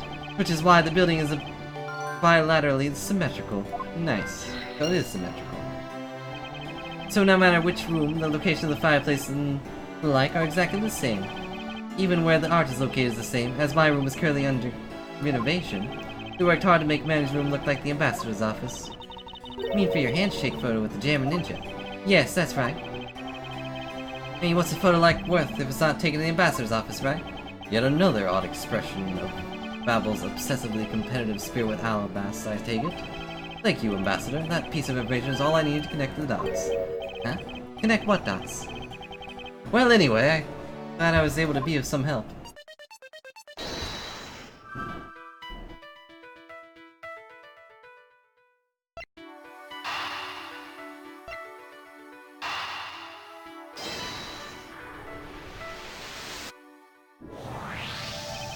The Alabastian and Babalese sides of the building are symmetrical to each other. As we know that to be a fact, then that room's fireplace may also hide a secret passageway. Secret passageway? In Alabast, the fireplace turned out to have a revolving back wall. A revolving wall? Sounds like something out of a ninja house. Well, there was a trick like that built to the fireplace, sir. What? This embassy holds that kind of secret? There seems to be a lot of this room that you don't know about, Ambassador. I guess it's time to pay a bill for letting Manny do so much work for me. Please, I really want to know about the real Manny. What do you know about this room? Does seem to not be doing much. What are you waiting for, Mr. Edward? Let's get to the bottom of this. Agreed. My first thought is that it's likely the killer used the revolving fireplace. Logically. I need to examine it. Looks like just another fireplace though, doesn't it? How you turn around again? In Alabast, I had to push where the X was on the far wall of the fireplace. Weird that no one would ever try to do that, but... Oh, I see an X back there, sir. See what happens when I push it. Hold it. Ah, you scared me, sir. Something about this fireplace that lies in contradiction to the facts. Huh? Well, we found an X where you thought you'd be one, right? We did, but that's not what I was referring to. Something is missing from this scene. What does contradiction mean for us? Old Resident inspected every suspicious-looking nook and cranny. What is the contradiction? Starter. Oh, he should still have scraps in here, right? Huh? That's odd. Doesn't match up with what Mr. Polino said earlier. What is the meaning of this contradiction?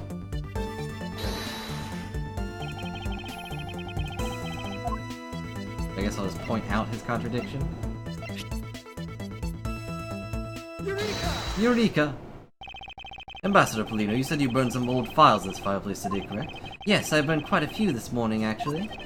And after you did, you forgot to clean out the ashes from the fireplace, correct? That's right, but why are you asking? Why are you making such a scary face? I'm sorry, I admit I'm a bit intimidating when I'm serious. In any case. I mean, he is. Take a good look at this fireplace. Tell me what you find odd about it. Let's see. Well, there's an X. Where did all the ashes go? Logically thinking. That would prove that it was used, right? What's the meaning of this, Edgeworth? Also, why are we over here now? You don't really think that Ambassador Polino is lying, do you? No, there's no reason for him to lie. I don't believe his testimony is wrong, do you? Because the fireplace that's causing the contradiction. Hey, I wonder if you might update the fireplace data for me. You got it. I'll add ashes from the burnt files and... Sounds like we pretty much figured everything out now, huh? Well, it was nothing. All I did was follow where our leads led us. Oh, I sense it coming on. You're about to dazzle us again, right? I mean, that was Mr. Edwards. It's what Mr. Edwards known for, you know? There's really no need for you two to dance around the name of what I'm about to do. What am I about to do? Have common sense? I checked this area earlier. Okay. I don't need to check that again, which means logically, I should have everything I need.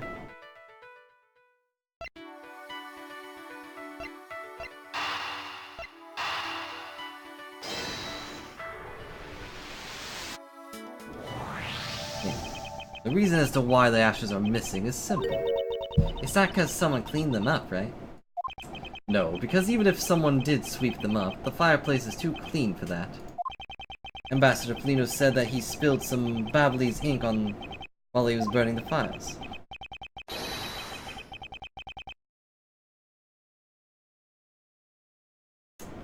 A lot of these things usually are common sense, though. And yet there's not a trace of the spilled ink on the back wall anyway. Well then, I don't know what happened.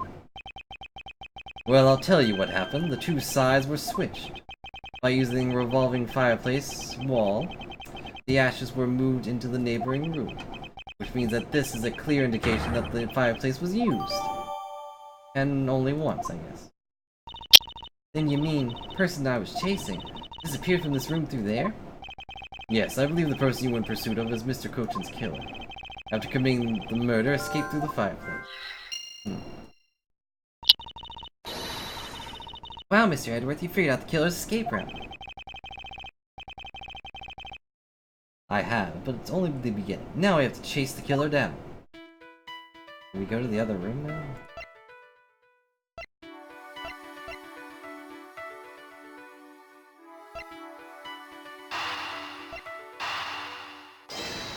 She would have seen who it was.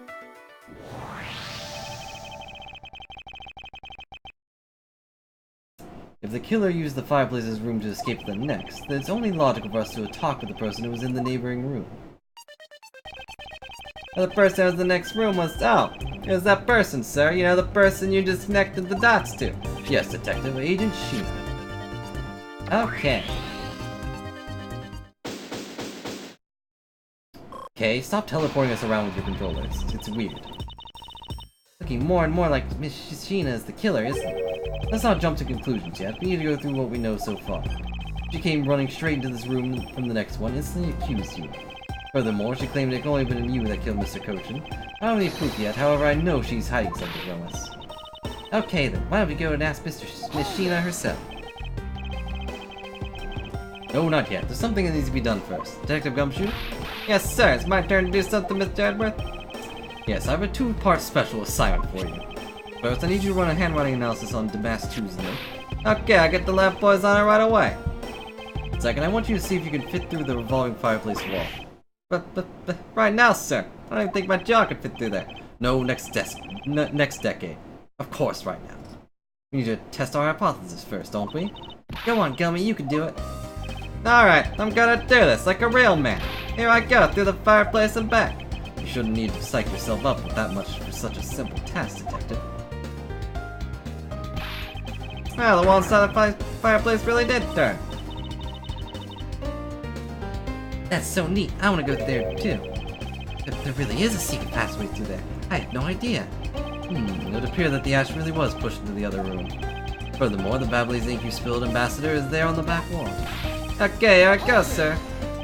Detective, I'd like you to go through there under the same conditions as the killer. But all that ash and stuff.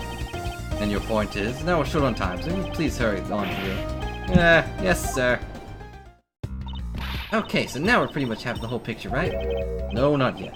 There's a few more mysteries to solve, such as the Yatagrasu's whereabouts, the other smuggling ring members, the two weapons that made it across the border, the key Miss Yu stole 7 years ago. In fact, we haven't figured out a single thing regarding how Miss Yu is related to these embassies. Mr. Edgeworth, that was like a whole list of things we still need to figure out. A number of these pieces connect in a very complicated way in this case. Almost enough to make one completely mentally exhausted. How does Phoenix put up with it? What are you saying, Mr. Edgeworth? I thought you were the one who said it's easy if you follow the leads. Was that supposed to be an impression of me, Kay? If it's info gathering you need, Gummy and I can help with that. I mean, once he gets unstuck from the fireplace, then all you have to do is show off your fancy smashy logical deductions. Show off? Seems like I'm being boastful when I do that. Let's not overcomplicate matters, okay, Mr. Edgeworth? You're being so focused like a laser. All in what seems strange and out of place. no wonder nothing's clicked and we haven't unlocked anything yet. If you think things through calmly, the answer should come to us. Okay. That's the sort of thing I say to myself when I'm practicing how to unlock padlocks, you know? That's something that I hope practice doesn't make perfect for your sake. Hello, Sanosuke. Hope you're having a good night. Looks like you're back to your straight-laced self again. Hey, Mr. Edwards, I'm back. I didn't get stuck. Yes, I can see that. Good work, detective. Looks like you can use that fireplace like a door, sir. Are you alright, Gummy? I'm okay, just a bit of ash and dust, that's all. Your jacket's gotten quite filthy. I see the hem is practically turned black. Quite a bit of the unburned ink got on it, sir. I see. Thank you, detective. You did a fine job. I'll even pay the cleaning bill for the trench coat. What? Oh no, sir, I could never. This is just my old coat, sir. There's a coat I actually care about, then I get it cleaned, but you know. I see. Well, very well then, as you wish. Because Gummy was able to climb through the fireplace, we know it can be used, right? Yes, but that's not all we learned. We actually learned one other important fact. And that is... I will have to explain it to you later. Right now, we need to deal with the handwriting analysis, Detective Gummy. Yes, sir, I'll be back before you know it. Just walked right back in. I'm back! Turned out the lab boys were like right there. Handwriting analysis on Mr. Coach's handwriting will take a bit of time. Let's go and wait in Theater Neutralis, along with Agent Lang and Agent Shida. To be continued. Should I continue? It's only been an hour and a half, I guess.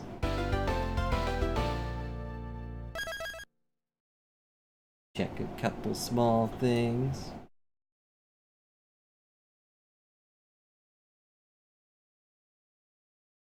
Okay.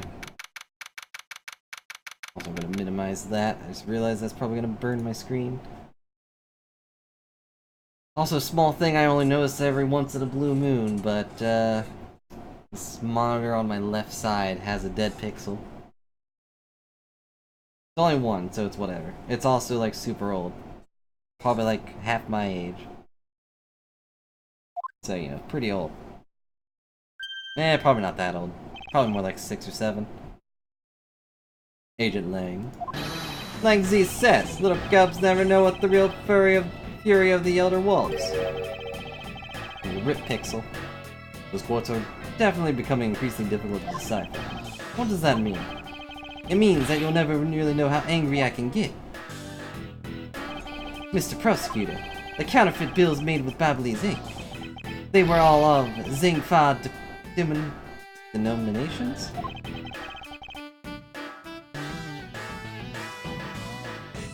A couple more seconds. The end of this part or the end of the game?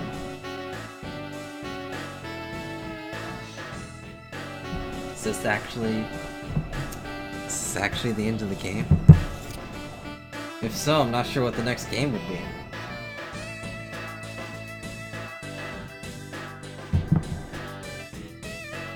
Don't you yes me?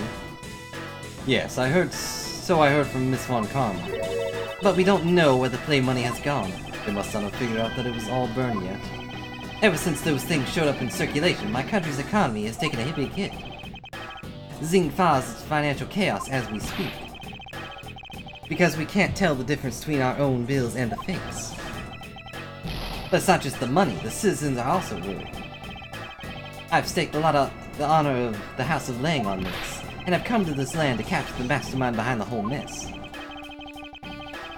I don't know. Where is that in the timeline? Because it's either Investigations 2, or whatever the heck the next Phoenix Wright game is. She has not, but we will cross that bridge when we come to it. I investigated how the bills were made and how the ink was smuggled into Zingfa. And I pursued the smuggling ring all the way here. But tonight, this is where the final chapter was written. Despite my frantic efforts to chase the smuggler down, someone got to him first. And now I'm called to return home without a single answer. On the 3DS. That would be difficult to capture. 3DS games are usually pretty awkward. Agent Lang, don't stop. It's not your fault. It's not anyone's fault, Mr. Prosecutor. Ambassador Alba, I'm sorry for all the trouble tonight. Oh, no. It's I who apologize. It's because I was not strong enough. If only I was able to think of a better solution. I don't know how to say that. You fool. Curse your empty brain. Hey, you're being too hard on yourself, Ambassador. I take full responsibility for tonight. End of story. Sheena, let's go. Time to return to our den. Yes. I don't like to admit it, but there's not much else for us to do besides go home as well. Agent Lang, a moment if you hold it. What? And describe every scene? No way. Absolutely no way I'm gonna do that. I would rather figure out a way to just capture on my 3DS and go buy it. Yep, you Wolfman and Secretary Lady, hold it. Objection, pal. Detective Gumshoe, have you got the results of the handwriting analysis already? Yep, and on that note, was definitely written by Mr. Cochin, sir. Just as I thought. Good work, Detective.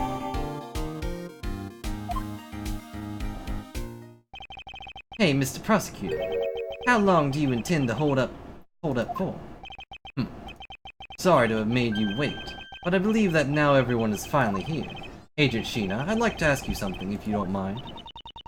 Yes?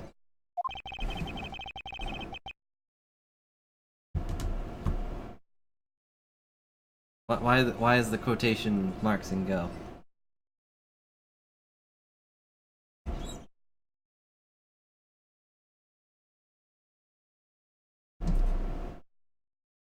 I don't know what you're talking about.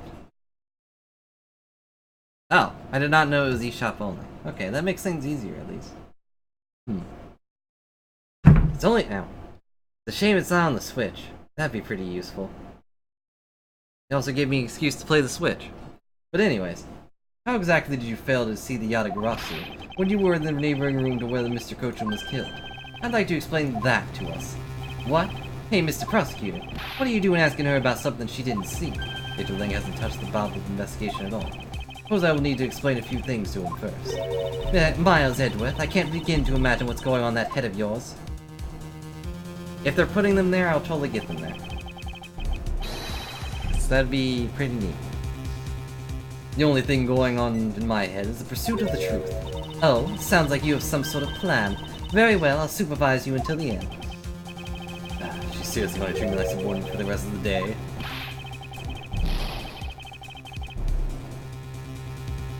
I am not gonna play that, I'm afraid, OP. I mean, if I had it, I'd play it, but I don't have it, and I'm not buying it.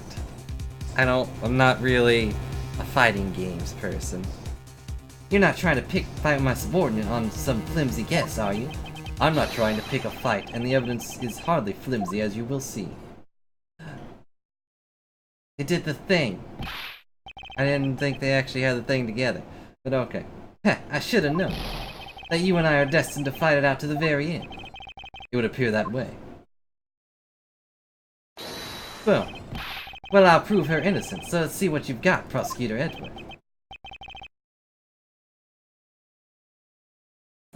I totally know what that is. With pleasure. For my opening argument, I'll discuss the Yatagarasu that appeared in battle. Yeah, but I figured the gift that was just someone edited together. And established exactly who it was that Kay saw. Yeah, I think you're right, they did do it before, when they were introduced. Anyways. Agent Lang, I assume you've briefed on Kay's testimony. You mean the suspicious person in a coat that she saw? That's right, the person is one of the keys to solving this case. The person who pretended to be the Yatagarasu. Pretended? And what do you mean by that? I'll get to that in a second, but first I want to review the person Kay saw. Okay, if you could please explain the person you were chasing did for us. Okay, you got it. First spotted the suspicious person near the open-air stage on the Bobley side. I called out to the person, but as soon as I did, that person ran off. Thought it was rather suspicious, so I immediately gave chase. For the sake of argument, let's call the suspicious person the Yatagarasu, even though it'll make Kay really mad. Now, please tell us what happened when you chased the Yatagarasu up to the 3rd floor. Can do. Well, first, I got there because I'm the Yatagarasu, and not them, you jerk. But anyways, I chased the Yatagarasu, I mean the fake Yatagarasu, all the way up to the 3rd floor of the Batley's embassy. It was a pretty straight chase down the hallway until the sudden turn. The Yatagarasu disappeared around the corner, so I did my best to catch up. When I turned the corner, I saw the fake Yatagarasu run to Mr. Coach's office. I gave chase and ran for the room. But when I entered the room, it was pitch black. I couldn't see a thing. I felt something on the ground next to my foot, so I turned on the light, but then... Ah! Who's that? Whoa.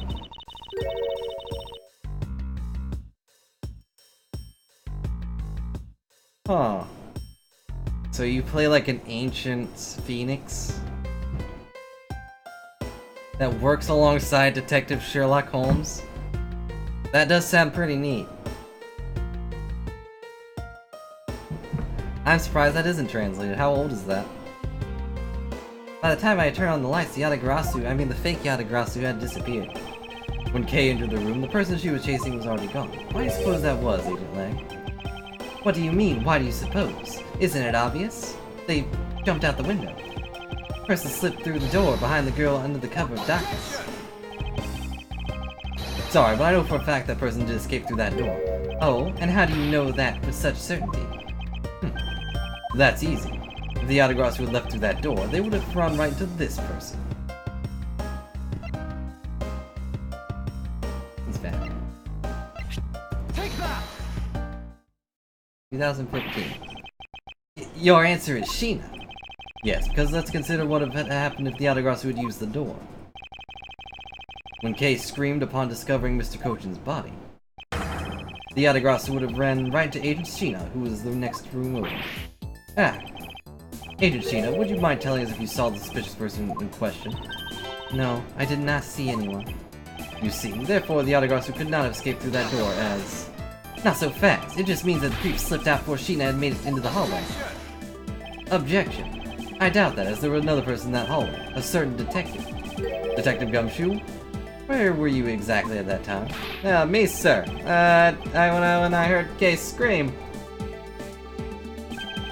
I ran towards Mr. Kochin's office from the opposite direction in Agent Sheena, sir. So, Agent Lang, can you explain how someone could have eluded both of them? Even you must concede that under these circumstances, the door was not a viable route. Love his kung fu stance. Yeah, way to go, Mr. Edward. You nailed him with just an explanation of what happened. Yes. I've eliminated one out. Possible escape routes from that room. This is far from over. You need to make Agent Lang aware as well of yet another possible escape route the Yatagarasu could have taken. Aha! I get it. So that's what you were trying to show me. Hey, Mr. Prosecutor, let me guess. This is what you were trying to say, right? Because the door was not a viable escape route, then there must have been another way out.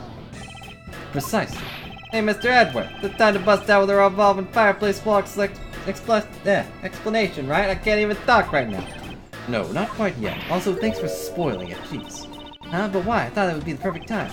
Revolving wall on the Batley side, known only to 4 people. If we use this information unwisely, the truth may escape us in the end. What's with all the whispering over there? Scared I'll figure out your tactics? Doesn't he know about it? I feel like it was there. Nothing of the sort, Agent Lang. Come, let's continue where we left off. That smug, haughty attitude of yours. You really rubbed me the wrong way, you know that? Well, no matter. I figured you had already anyway. Only other possible escape route besides the door is the room's lone window. And since there's an eerie picture of said escape route exists, are you saying that this photo captured the moment of the Yatagarasu's escape? Yes, Detective Bad must have filled him in on this photo. I have to admit at first, I thought the window would be a possible escape route as well. However, I now know that to be impossible. Now I realize you may not know this, but let us point at the same time. Humans can't fly. Of course I know that. That's bloody common sense. Besides, I never said I thought the photo would be the Yatagarasu's escape route. I suppose not. Alright then, explain yourself. Tell the photo is not the Yatagarasu that Kay was chasing after. Not so fast. You can say whatever you like in whatever language you want. No habla inglés. But there's only one language I really understand. The language of evidence. Very well then. I present to you the proof that the person Kay saw was not the same one in this photo. I don't have that.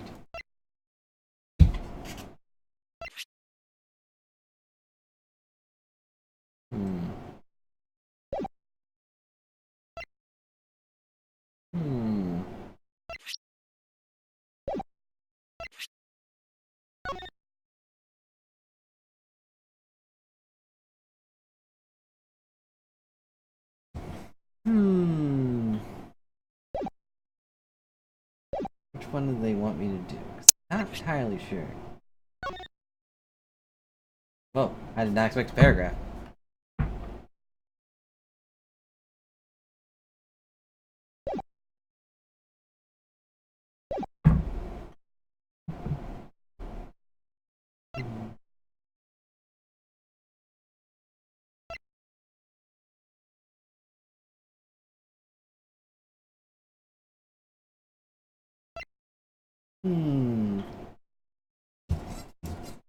Let me think. I don't think it's the revolving thing, because they don't want us to point that out just yet. Oh, okay, I get it. I got it.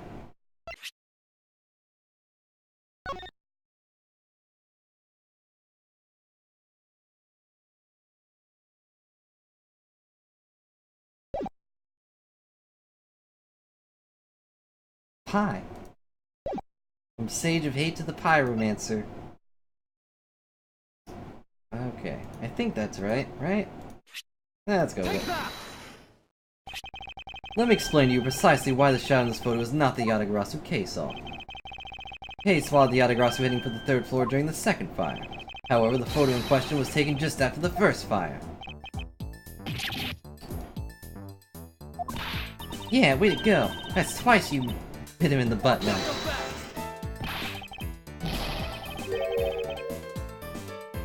Not so fast. You have yet to explain what that shadow is, and how the Yatagarasu escaped. I don't suppose you can answer both, can you? Regarding the photo, I admit we don't quite understand what it means. Ha, as I thought. However, the Yatagarasu's escape route, now that I can answer. You can. Well then, Mr. Prosecutor, go on, enlighten me. Hold it. Even if I explain it, you'll try to find some flaw with what I have to say. You were busy heading up the Alabastian investigation, correct? In that case, I doubt you'd have much knowledge about the Babyliss side of the case. So it wouldn't be best if the lead on that side, Agent Sheena, explained in my steam. Yeah, Sheena is my subordinate. If I don't stick up for her, how can I look her in the eyes and call myself her boss?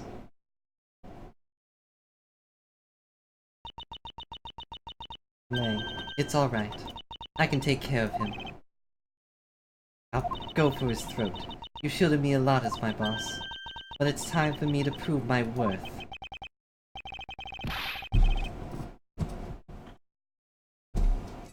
Alright. If you're okay, then I give you my support. Finally, it's down to just Agent Sheena and myself, with Lang as support.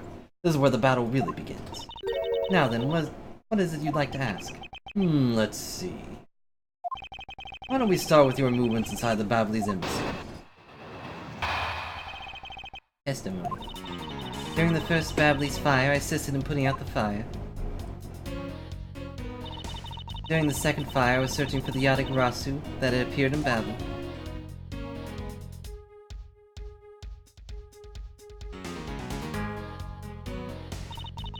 While I was searching, I heard the scream coming from the next room over.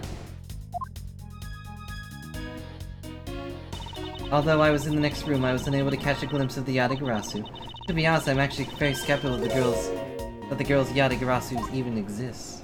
Wow, that's smirk. And that's all I have to say. But I'm not lying! When I saw a suspicious person run into Mr. Coach's office. Like I said earlier, I have no intention of retracting my testimony. Good. Just to confirm, did you have a partner when you were on your investigation? No, I moved alone. In that case, you have no one to corroborate your alibi. Is that correct? Not so fast. Are you calling her suspicious because she was in a room by herself? How pathetic. And it wasn't when Agent Sheena tried to arrest Kay under the same rationale? You make a good point. I will sit over here and sweat. And how about when you accused Larry because he was the weapon's owner? Now that is unexpected for this useless lump to get into such a situation, although I suppose it's never a good idea to let mistakes go uncorrected. I will make no excuse for what I did in that situation. You should apologize right now for messing Kay out to be the killer, pal. I'm sorry. Gina, apologize.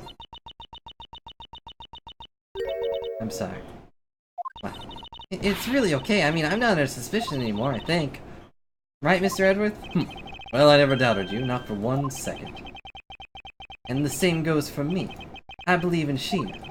Then let's put it to the test and see if she really is worthy of your trust. This promises to be interesting. Congrats on 200 hours, Sanosuke. I'll figure out a thing for your magic thing. I may not have any idea what to do about the intro, and you don't seem to care. But I'll figure something out for magic. And then you guys will spend like 2 whole streams, 4 hours each, trying to figure out how to make it show up. But anyways. And also thanks for 200 hours. That's a lot of time to spend on this stream. I appreciate your viewership, and I hope you enjoyed every single one. Or at least half of them. Because, you know, I'm sure a couple of those minutes were probably spent with this guy. And I know he's a big chump. Don't tell him I said that, though. He can't hear me when I'm sitting. Anyways, so you hoped with extinguishing the effort. With the extinguishing effort. And yeah, then you got Sivia with 776 hours. Jeez. I was in charge of the police of Babli's side, so I helped them with their work. At least doing the job of fireman. You really know how to work people. Whoa. Why? Thank you for the 100 pirate bits. She sure does. That's because she's one awesome woman who knows how to manage. I guess so. She's always bringing your business card or a scroll at this right time. You prepare for everything before I'm ordered to. That is the definition of a secretary. Kinda seems more capable than Agent Lang, doesn't she? At the very least, she's certainly more capable than you, Detective. Ah! That's painful. Kinda had a feeling you were gonna go. Had a feeling you were gonna say that. Gina's more than just a capable secretary, you know. Gina, tell him what other things you're good at. Alright, well, I'm good at cooking. I'm good at long walks on the beach. I know karate. That's a good thing. Hold it! By the second fire, you mean the one that consumed the third floor of Babel, correct? Yes, that was when the suspicious person was spotted in Babel.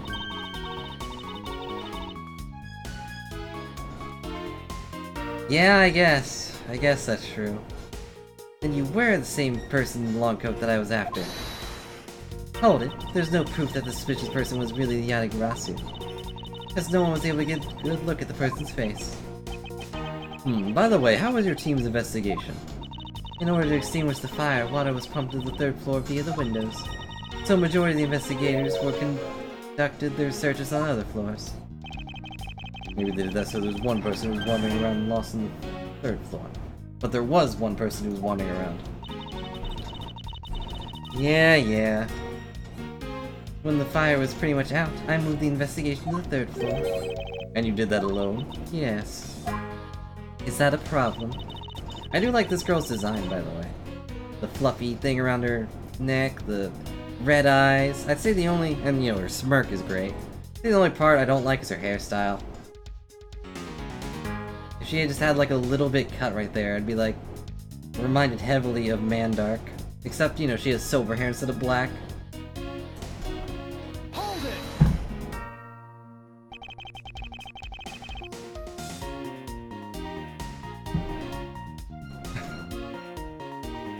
Hello, sir. How's it going?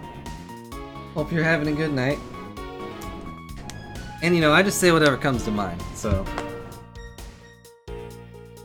If you do go audio only, I guess you wouldn't really know if what I'm saying is actually there or not. So, you were in the room next to Mr. Kojin's office. I already told you I was earlier, as I was examining the neighboring room. Which, by the way, you haven't actually looked into at all, have you? That's weird. I heard the girl's shrill scream. Upon hearing her, I immediately ran toward Mr. Kojin's office. Quite difficult, these high heels, by the way. Wherein you proceeded to arrest her, as I recall. Yes, I did. She was totally innocent, pal. We already addressed this. I thought we had already cleared that up. I put on my sunglasses just so I could do this again, and I thought I already apologized for my behavior. Now if the tenacious detective would be so kind as to be quiet. Ah! I have to agree. Right now is not the time to take issue with that. Yeah, not you too, Mr. Edward. Oh, well. I wouldn't know. I don't think I've seen her feet outside of pixel art. And I don't really look at pixel art feet. But you know, she doesn't have to wear heels to make that observation. And yeah, that sounds,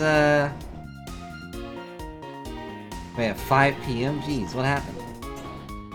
Yeah, usually you'd make sure you stay awake at least till a good time to fall asleep.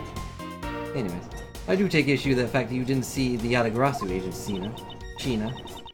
Prosecutors in this country are all so strange.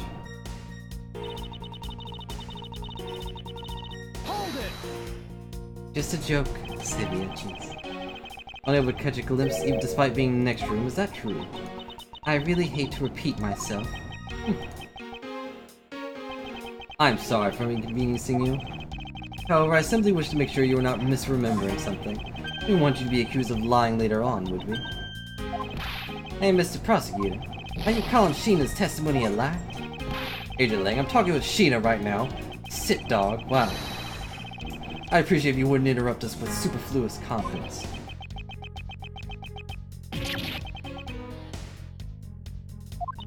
Aww. You know, I feel kind of bad for him. It's like kicking a puppy.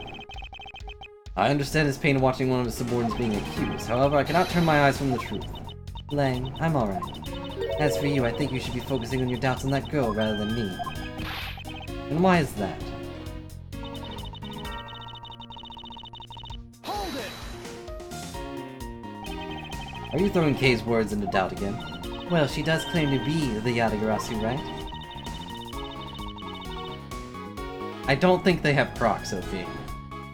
Pretty sure Gumshoe has either boots or, you know, just really big shoes. I don't know. He's probably got... He's pretty big, so, you know. They'd also be pretty... I'm pretty sure they'd be really worn shoes. Considering how his jacket looks. And she did try to chase down the Yatagarasu despite being just an average citizen. Actually, she came here with the goal of capturing the fake Yatagarasu. That's right. That's why I would never lie about anything the Yatagarasu. I suppose you have proof that's somewhere? Not quite, but even without any, I have people who believe in me, and that's enough. I see. Kei's testimony is without flaw. But as for yours, let's just say I find your testimony to be a bit suspicious. There seemed to be a very large flaw in her testimony, there is. Oh, then why did you show us using that... Why did you show her using what we found with the little thief? I will in due time. Escape out of the Yatagarasu that Kei was in pursuit of. Turns out to be really does lead right to Agent Sheena. But what is it that she is keeping from us right now? That is like work, though.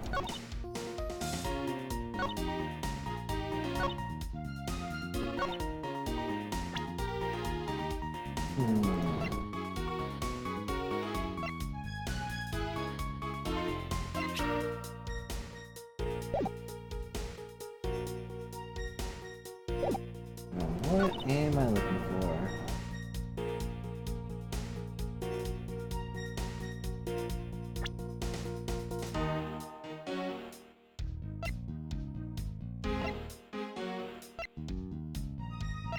I guess I have to do this, right?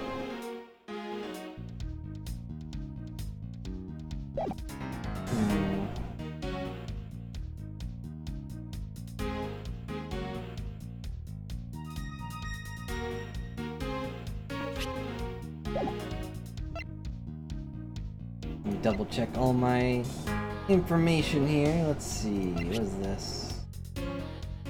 Oh, that's for the smuggling ring. They're not too important right now.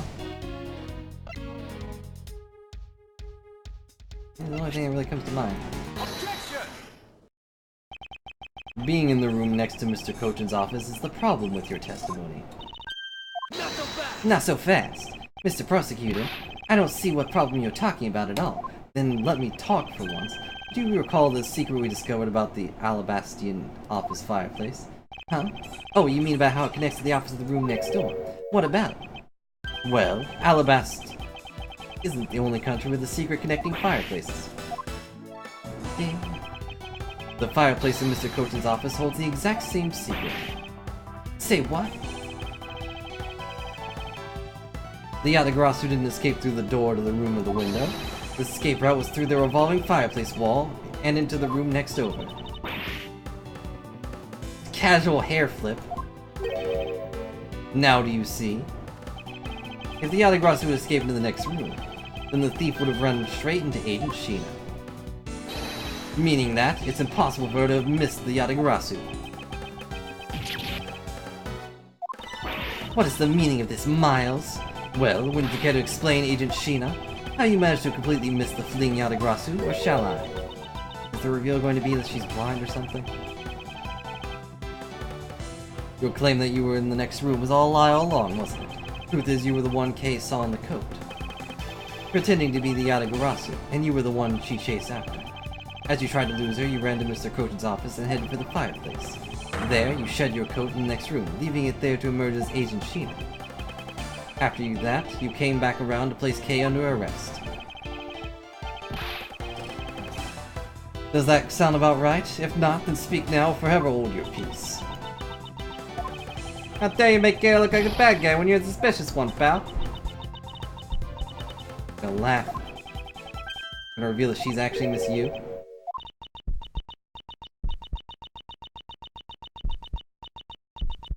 Oh, jeez. Oh, she is Miss Yu. Huh. Not exactly what I expected. That laugh.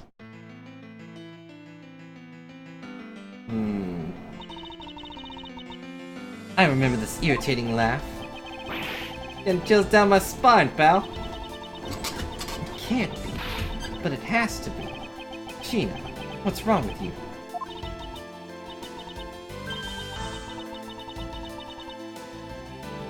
Well, what I did expect is that she knew the person that ran in there, but I guess if she is that person... I'm sorry, it was so funny I couldn't help but laugh. Funny, you say? Yes, that you would accuse me of being the Yatagarasu. Again, prosecutors in this country really are all so very strange. You think you can get away with this by simply laughing it off? You think that I'm taking things too lightly? I think not. It's that prosecutor who is. Look, everything you said earlier was nothing more than mere speculation. Yatagarasu fled through the fireplace. You only proof to back up your claim. If you don't, you haven't proven a thing regarding the Yatagarasu's escape route. The tone of voice you're taking with me now has certainly changed. That's because it's been a while since I've had this much fun. I think I'll let loose and then we can have a real battle of wits. For an agent of Interpol to show me true power of mind is a great honor. Don't underestimate me. I'm not some foolish broad, you know. I know, and that is why I won't hold anything back either as I answer your question. My question?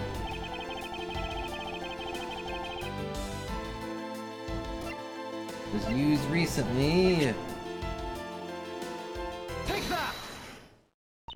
I'm sorry, but is this really your honest answer to my question? Yes. According to this Ambassador Polino's testimony, he said that he was burning some documents in the fireplace with Mr. Koten. Oh. I don't know how I didn't notice that. The ashes of what they burned left in the fireplace, so they should have been there. However, when we went to investigate the room, the ashes weren't there. Hold it, why is that a problem? Maybe someone cleaned them up. Unfortunately for you, Ambassador Polino said that he forgot to. And so the question remains, why are the ashes missing? The answer is simple. When the Yatagarasu went through the fireplace wall, the ashes were pressed into the next room by the wall as well. The movement of the ashes that were in Mr. Koten's office is my proof.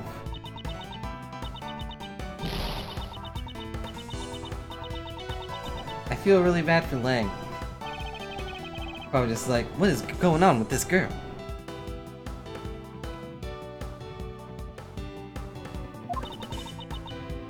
I think I'd pay attention to breathing in ashes, but you know. Ashes is proof. Are you even allowed to submit such flaky evidence in court? Actually, yes. You still wish to fight us? Of course, why wouldn't I? In that case, let's hear your counter-argument. My counter-argument, huh? This really is just like being in court. Well, to me, we're simply continuing where we left off all those years ago. I have no idea what you're talking about. It doesn't matter if we're at the crime scene or in court. Let's finish this here and now. I suppose. I've had a lot of fun today, but I grew weary of this game of cat and mouse. Let's make this the last testimony and wrap this absurd case up once and for all. Sheena's review. In my eyes, all you've proven that the rotating fireplace was used, but you can't really call that proof that the Yatagarasa used the fireplace, now can you? So then, who was it that used the rotating wall? Show me your answer with real evidence. Remember, we've already finished our very thorough investigation. We found not a single suspicious thing in Mr. Kochin's office. And there you have it, my counter-argument. Ugh, that's very impressive. She has seen through the fact that I have yet to gather that one piece of evidence. What is it, Kay? I haven't heard a peep-ee in quite a while now. If you don't think you can handle it, feel free to leave the rest of it to us. But Kay, pull yourself together. You are the true heir to the Yatagarasu name, are you not? If you want to steal the truth, then you must never take your eyes off of it. The chase you're running to catch the truth. You must see it through to the very end. Mr. Edward, you're right. I will see this through the end. So you go get her for me, Mr. Edward. With pleasure. Looks like a lack of evidence has left you wide open, doesn't it? Sheena, please, show me you're someone I can trust. Don't worry, this will be the deciding match. You'll see. Truly sorry, Agent Lang, but I simply can't allow her to escape me again. Very well then, Agent Sheena, shall we begin? I'm ready whenever you are. Big.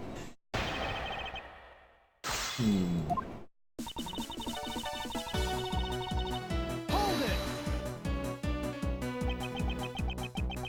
It sounds to me like you're saying my explanation is not good enough. But I was able to get through that revolving store myself. That should be proof enough even for you, pal. Looks like you don't quite understand. By your looks, I can guess you're not all that... Youch! Talk about rude, you should be watching what you say, pal. Sadly, I can't say I disagree with her on that one. But you know what I mean, right? You may have proven that fireplace was used.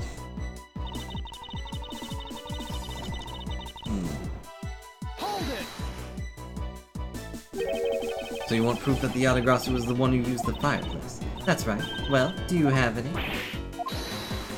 Hold it. Can you prove that it wasn't the Yatagarasu who used the fireplace?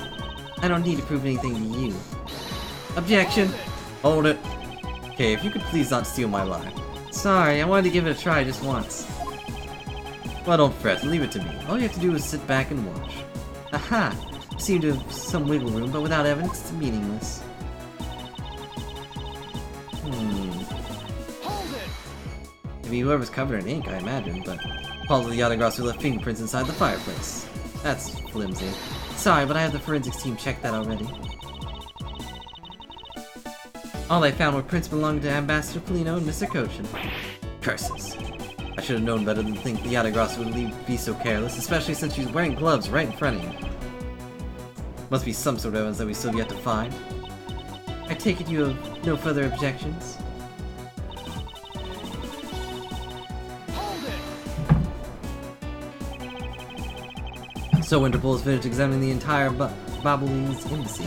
Yes, the investigators who weren't allowed to outlast are incredibly helpful. They put great efforts to search for any sign of the Yatagarasu. Objection, and yet despite all effort, it appears that they have failed to notice the lack of ash in the office place. Furthermore, you were the one who inspected the room next to Mr. Kochin's, correct? I didn't notice the ash in the fireplace of their room. For that, I'm sorry. You don't need to apologize, Sheena. As your boss, any mistakes you make are my mistakes. So allow me to apologize for you. I'm sorry. Now maybe this guy's not such a bad guy after all. He apologized for his support and everything. What a great boss. Are you saying that I don't do anything for my own subordinates? That's not what I meant. Doesn't mean you're a bad boss just because I said he's a good boss. It kind of just means that you're an okay boss and he's an okay boss. Okay, boss? You're someone I really respect, sir. Even if you are a bit too strict sometimes. There's only a problem on your end. Wow, way to be super hard on him in response. Am I really being too strict with everyone? Anyway, Sheena, you didn't find anything in Mr. Koten's office, right? That's right. We finished our investigation. And we found not a single suspicious thing. Hold it! So you really didn't find anything? Yes, as I said, not one suspicious thing. Although, as you already know, we did find the Yadegrasser's key in the document detailing the smuggling operation, but we still have yet to find the blade that belongs to Babylese knife handler yet. Ha, you see? My subordinates worked hard to investigate everything. There was nothing else to find, alright? Hydrant Lane really sticks up for his people. Thank you for the scroll. Things he says, all men are brothers, and friends become family. So you see, my people are my family, and their families are my family too. And their family's family are also my family. That's a rather large family you have there. Yes, but as we all know, there's always one black sheep in the family. Now, though it pains me, Agent Lang, you will know the black sheep in your family. So, do you actually have any proof that the Yadegrasser used the fireplace as passageway? No, I haven't found any yet. What are we going to do? No need to worry, because there's a loophole in this Interpol agent's argument we can exploit first. One charge Babylese invasion was not Agent Lang. It means that with Agent Sheena in charge, it's possible she may have tampered with evidence. And that piece of evidence that we found, one thing I do know is that someone tried to hide it from us.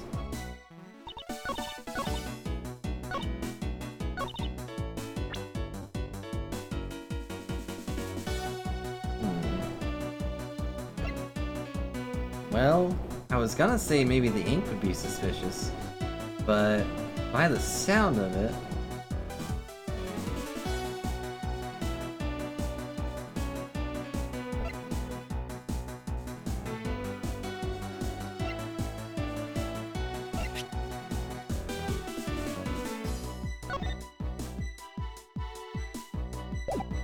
I guess it would be this, right?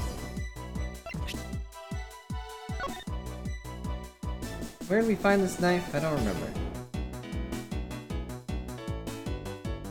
Found it in his office.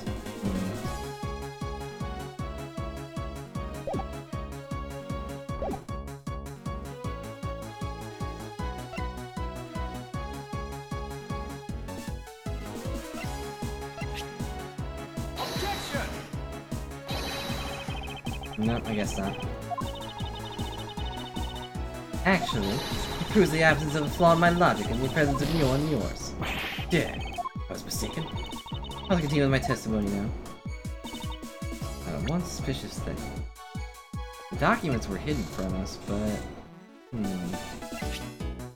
The samurai dogs. Yes, that has to be it. Clearly, it has to be it. That's why they're still in my evidence, and, you know, I discarded that shirt earlier.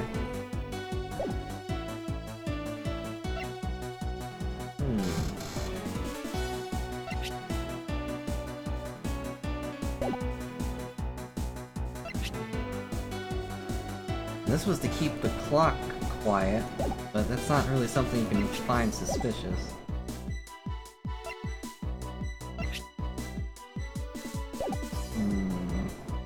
And I don't have that specific ink.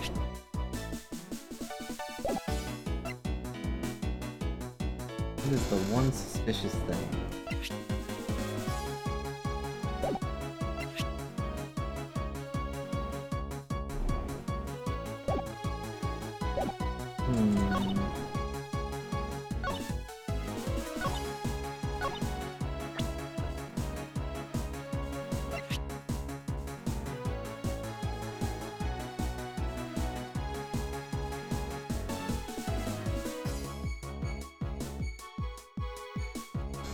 Possibly be this, but I'm not entirely sure.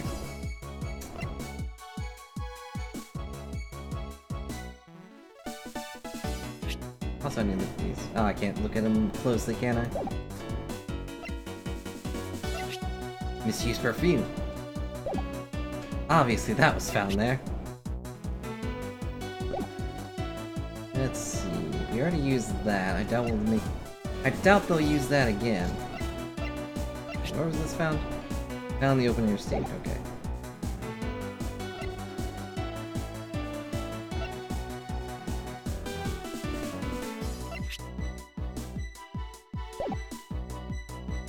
I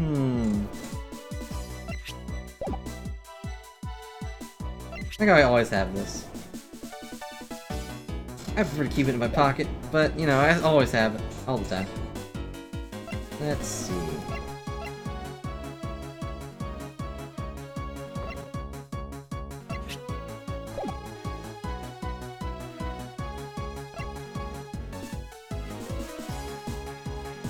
Guess I'll go with the knife? I don't know. I'll press this one again, see if I can't get a clearer picture. You really didn't find anything? This thing. Oh, that's why that didn't work though.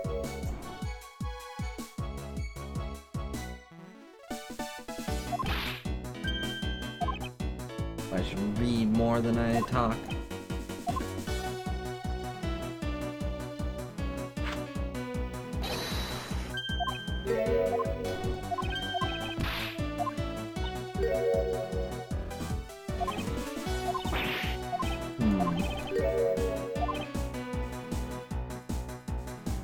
Agent Lang means with Agent Sheena in charge. Possible she may have tampered with evidence. Piece of evidence will be found. One thing I do know is that someone tried to hide it from us.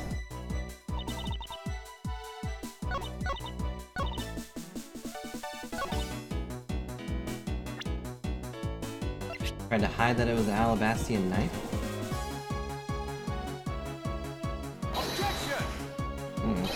Nope. I guess not. I know. Because I don't need to talk my way out of it. No! What sort of? Ow, my face. I'm pretty sure she was there for that, so that was kind of just a shot in the dark to get it out of my brain. So, what did she try to tamper with? What would she try to tamper with? It was this, but she wasn't there for that, I don't think.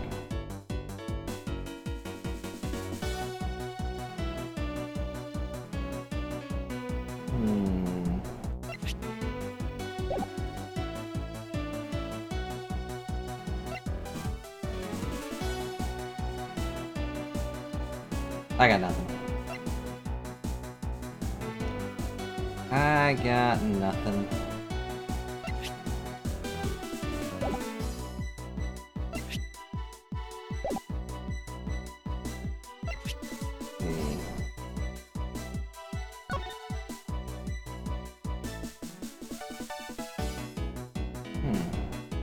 I think his desk is wet too in that. Weird.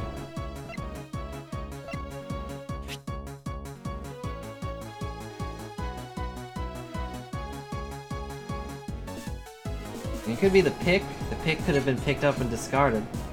But she would have just kept it on her, I think. If she was gonna just steal something. So that'd be something she tampered with. Used as a weapon. Okay.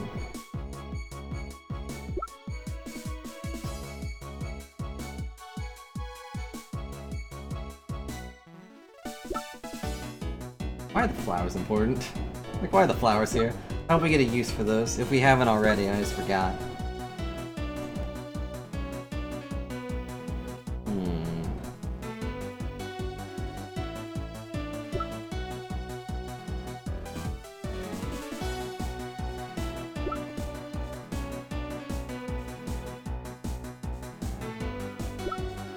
It is yet to be found. Let's see. Thinking.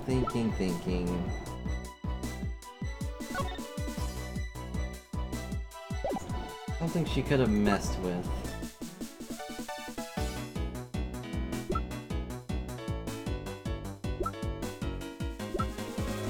Wow. Maybe I'll just quit right now then, huh?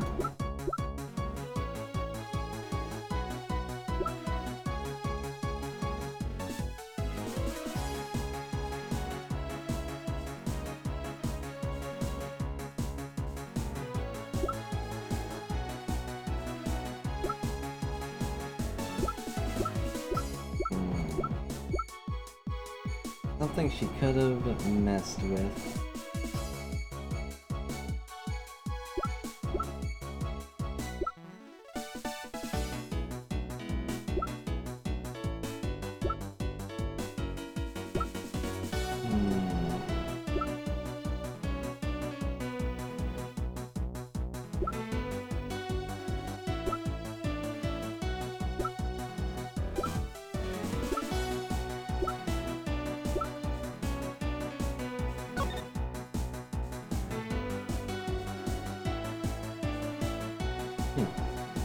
Okay. It's like, come on, pal, you're wasting all this time. I'll read through her other things, let's see. Can we tell the firebase use? How many hours of real evidence? We've already finished our very thorough investigation. Oh, dang it.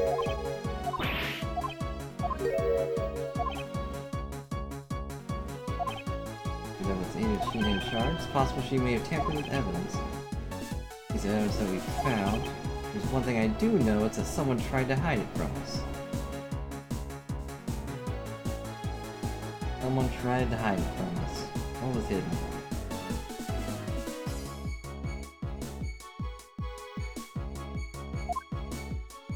I think of what was hidden though. I can't think of anything that was hidden. Like the notes were. The ink was pretty obvious on there.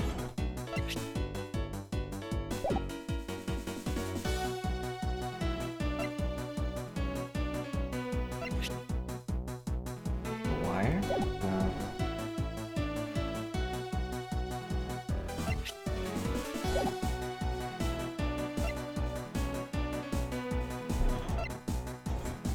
What was hidden from us? And that we found? Yeah, it's coaching office. What about it? One thing that comes to mind with that would be the note. But I need to make sure I'm on the right one.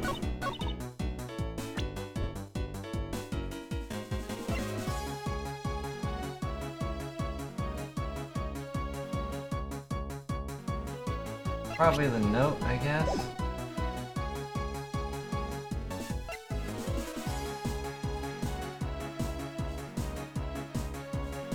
You're gonna stab me? If I don't answer in 5 seconds? Yeah, we got life. I could just go ahead and present. But I don't know.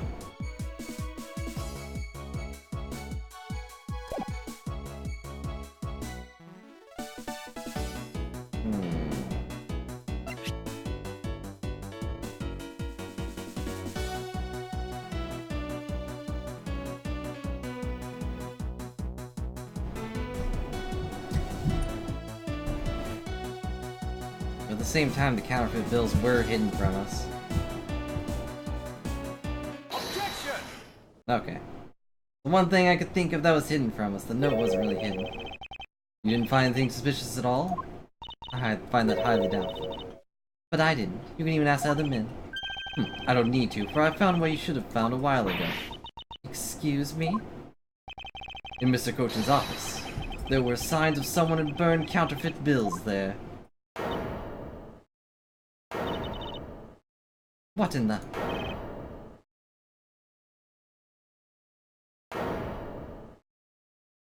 Oh, we're on the other side. Hold it.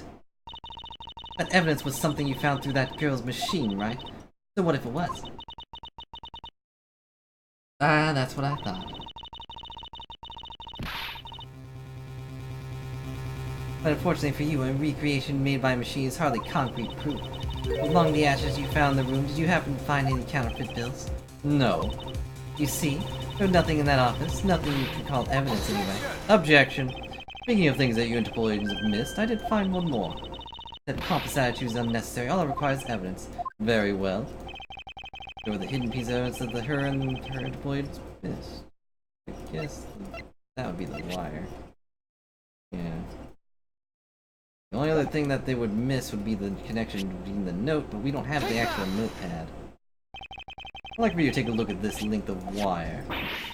What exactly is this supposed to mean? Also, I'm sweating. A length of what? What about? I'll tell you what. We found this in the Babalese embassy not long ago. What?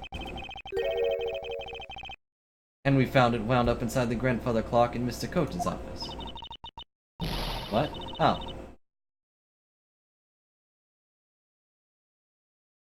Sorry, Civvy, I was not looking at chat.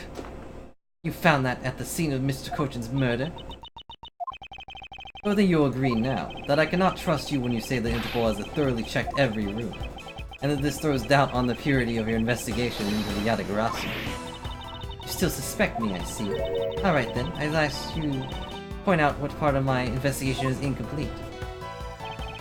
The other Interpol agents worked under the command of Agent Sheena. Not possible the reason the person K was chasing chose the 3rd floor is because that person knew there would be no other agents on that floor. Furthermore, we've come to see that Agent Sheena was only pretending to be investigating the Yatagarasu to the point of arresting K. In that case, there's only one location that no one's yet to inspect. The investigation was incomplete because they failed to inspect this location. Take that! The location Agent Sheena is, of course, the room you claim to have been examined. I believe that room next to Mr. Cochin's office warrants a thorough inspection. If you do that, I doubt you'll find anything of use to you there. I say as I sweat at least 1,000 bullets. I will be the one to decide that. Detective Gumshoe? Yes, sir, I'm on it. I'll be right back after I check that room and one next to the office. See ya. We just casually wait here, fiddling our thumbs. Hey, Mr. Edward, do you really think that Miss Sheena's Yatagarasu? Yes, if my logic is sound, I believe she is. I'm not gonna let her get away with ruining the name of the Yatagarasu. But can you prove she's the Yatagarasu is the question. If Detective Gumshoe can find what I'm hoping he will find, then it should be able to. But what are you hoping he'll find? Let's just say this. I had Detective Gumshoe do a little experiment for me earlier. An experiment, as if the detective has the brains for high science. It wasn't that mentally tasking. I had him use the same escape route as the Yatagarasu. You know. The secret one. And what did you find doing that? First, that it's possible for the person to fit through the revolving wall door. Second, that by going through there, his coat was covered in ash and Babalese ink. Who cares what his coat was covered in? It's not worth that much anyway. Ah, but is it really worth so little? I mean, I think it was at least like $20. But anyways, I believe that it's actually quite a meaningful result, the value of which I'm about to prove. Mr. Edward, I found some things you really need to see, sir. Yeah, I'm not gonna have them carried on my model or anything, but here you go, here's some pictures. What are these things that you found? Some makeup, a coat, a pair of shoes, sir. Found a coat. Hear that, Mr. Edward? Maybe it's the one the person I was chasing was wearing. Yes, possibility does exist. Agent Sheena, were these pieces not in that room when you examined it? Unfortunately for you, those aren't suspicious items of any sort. They all belong to me. They were getting in the way, so I stored them in that room. Ah, thank you for bringing them to me. It saves me a trip. May I have them back now? Hold it. These items the detective brought back are incredibly significant. I request that we be allowed to examine them. They are my personal belongings, so you have no right to touch them without my permission. Objection. I wish to examine them for the sake of the investigation. So if you wish to deny us access to them, Agent Lang, let's hear your opinion on this. I say let them look at your stuff, Sheena. Lang. Sheena, let's put it all out there in the open. If you're really innocent, then you have nothing to worry about, right? I guess so. Alright, go ahead and examine whatever you like. After all, I have nothing to hide. Oh good, let us begin. What Sheena belongings are you gonna examine first, sir? I actually could go. Let's examine the coat. Yes, sir! It appears you managed to stain your coat rather badly. Agent Sheena. The other girl in the case saw was wearing a coat. I'm beginning to wonder if the stain wasn't created when you went through the fireplace. No, you have it wrong. That suit probably got on my coat when I was helping the police put out the fire. And what about this dark substance around the hem of your coat? Oh, I didn't realize the hem was that dirty. I'm sure it's just some water mixed with the suit when I was helping out the fire. I don't think so. You can get away with such a transparent lie. Yeah, don't lie to us, pal. This is the same pattern of dirt that got on my coat when I went through the fireplace. Hold it. Your words ring hollow in the absence of evidence, you know. Alright, let us pull out this match. Unless you can prove that dirt in my coat's from the fireplace. Which I can. What? How? You did a great job, Detective Gumshoe. Huh? Me, sir? I did? What? What did I do? This coat is exactly the piece of evidence I was searching for. I've been hoping to find the coat that the person Kay saw was wearing. And thanks to you, we proved that going through the fireplace was solely a coat. I ain't quite get what you're saying, but I'm happy for the praise, sir. Wonder if the whole my coat being covered in this ink will come up later in a game or something. That'd be kinda neat. All that remains is for us to show what the dark substance on the coat hem is. Oh, you think you can do that? Of course I can. This is the dark substance that looks solely the helm of this coat.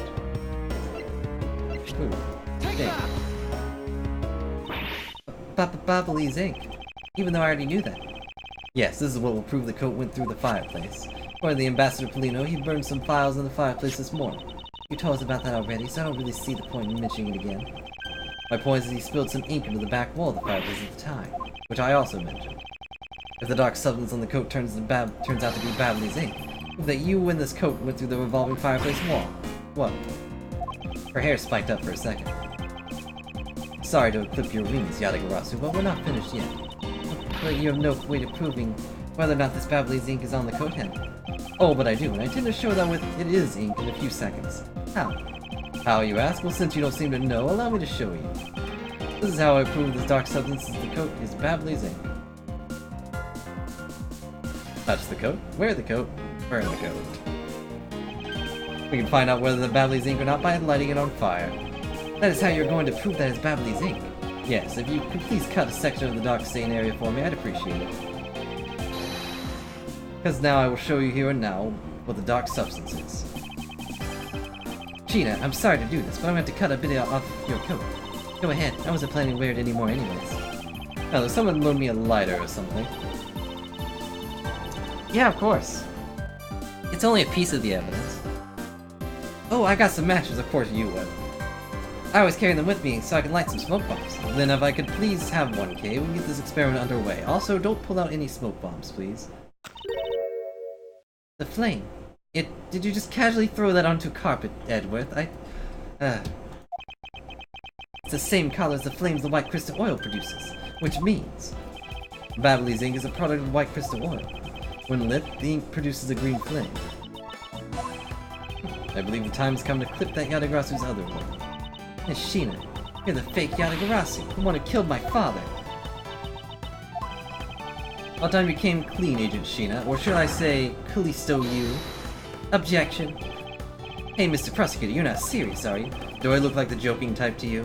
Not really, you're kind of overly serious if I had to be honest. Aha. Callisto you, never heard of the name before in my life. That meta speaking in that attitude, you haven't changed a bit in 7 years. It was the defense attorney that killed Mr. Faraday and tried to frame me for it. Oh really, and you have proof? You insist that I am this Callisto you woman, but you can't prove it. You have no proof, then I'm afraid you won't be able to lay a single finger on me. Except for the fact we know you're the person who just killed that guy, but whatever. Or at least potentially killed the guy. The raven is a very unique bird, one that flies by the darkness of night. However, the light of dawn has arrived and will reveal your true ugly form to the world. Objection. Enough poetry, I want to see some evidence. You really have something that can prove she is the Callisto you. I do, something that the second Yatagarasu preserved for us the last 7 years. Do me the honor, Mr. Edward. I will, Kay, for we have finally come to the end. We'll Callisto you with this and clip this Yatagarasu's wings for good. Take that! This perfume. This will prove you to be Callisto you. It will? How? Kay has preserved it perfectly for us. Surely you remember this bottle. This belonged to Miss Yu just before she disappeared 7 years ago. Naturally, it means a few of her fingerprints on here as well. This is that bottle of perfume you spilled, which I have preserved ever since. I heard from my father, Fern Faraday. Is the joke with his name that we're now burning things in a Faraday way after he died to catch his murderer? Probably not, but that seems like the type of fun they'd go for. That if stored under the correct conditions, the fingerprints can be preserved for decades. It means that your fingerprints are still on here, every last one. We can clear everything up and we compare the prints on this to your own. Now come, Agent Sheena. Will you submit yourself to a fingerprint test? Aha, I burned my fingerprints years ago. Oh, jeez. Like a jack.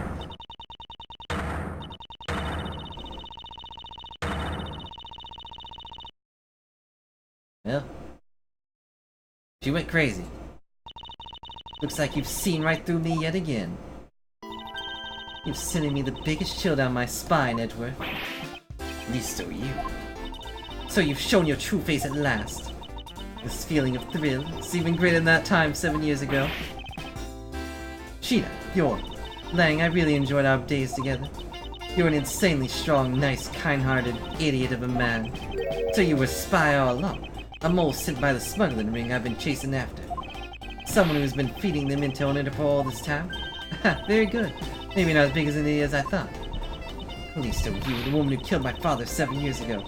You're her, aren't you? The fake Yatagarasu. That's right, Callisto you. That's just one of my many names. Even that's just a facade. Cow. Good evening, ladies and gentlemen. I am the great thief Yatagarasu.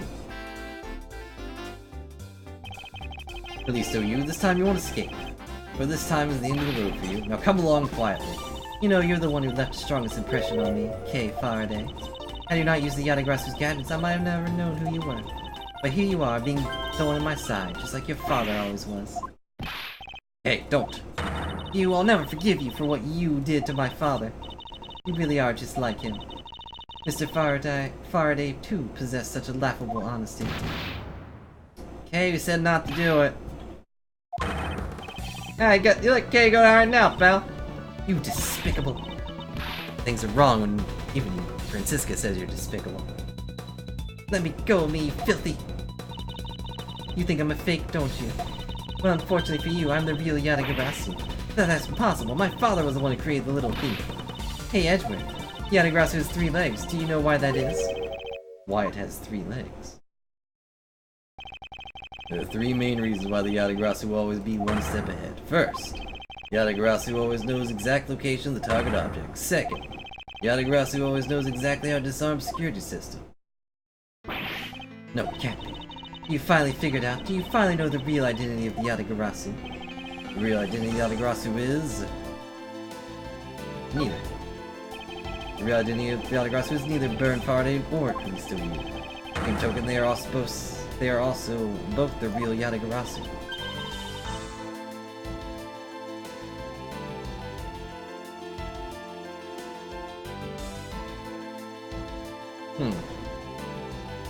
Okay. How very perceptive of you. No way. A single person knows the great thief Yatagarasu never existed. Mr. Edgeworth. I refuse to believe this. Oh. Yatagarasu is known to have 3 special skills. Skill number 1. Yatagarasu always knows the exact location of the target object. And a lawyer could have the opportunity to learn the layout of the client's co-operations. Skill number 2. Yatagarasu always knows exactly how to disarm the security system. And a good prosecutor would be well versed in the ways of the criminal. Skill number 3. Yatagarasu doesn't leave a single shred of evidence behind. Ever. Not bad. Detective Bat. It's only natural for the Yatagarasu to never leave evidence behind, because the lead detective of the case hid it all away. You're the 3rd member of the Yatagarasu? You. No, I meant you. No, I mean you. I've been looking for you a long time. 7 years, but I finally got you. Why, Mr. Bad, long time no see. What happened to us? We used to be such a great team. You were such a great team. Why'd you kill my father 7 years ago? Why, indeed. It was nothing personal, really. He was just another person I had to kill. How can you say that? I grow weary of this, and it's about time for everything to come to an end. This time I won't miss. Stop! You! Hey! Dead? Who's dead? It's over, Sheena. Oh. Your leg! Agent Lang. You idiot. What were you thinking, jumping in front of my gun like that? What are you risking your life for? Sorry, Detective Bad, but no matter what sort of past she may have had, or even if she is a spy, it doesn't change the fact that she is my subordinate. As long as she is, I can't allow any harm to come to her, not even from you. You really are an idiot, you know that? Ha, that's fine with me. You should know by now that just how I am. Hey, sis. Yes? I want you to conduct a full body search. Sheena might have another weapon on her. Alright. Detective Gumshoe, your assistance, please. Yes, sir! Hey, I found something. What's this, sir? It looks like the blade of a knife. Doesn't have a handle. This is a great find, Detective. Huh? It is, sir. Let's try pairing this up blade with that handle. Ah, what handle does he mean, though? The statue? I don't... The dead guy? That's a handle. It's got a handle in this case, at least. Alright. I believe this blade actually belongs with the handle and that was on the other murder weapon. And they fit together perfectly. The blade must have been taken to the crime scene when the knife handles were switched. I'm gonna go return this Babbly's knife now. Alright, I trust you'll make sure this is returned to the Ambassador Polino.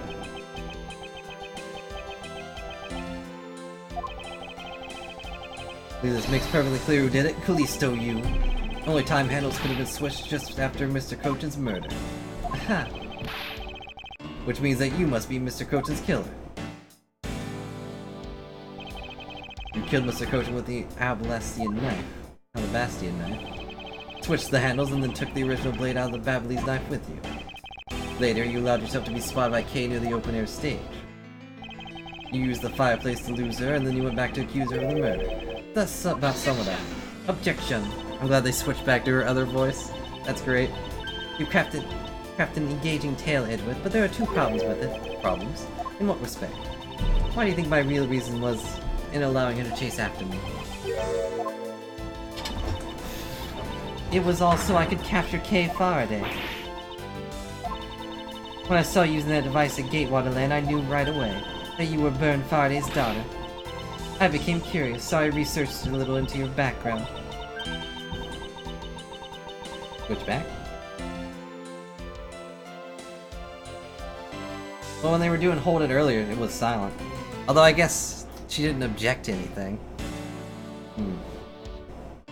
That's how I found out you were on the trail of the Yatagarasu. No, it was just silent.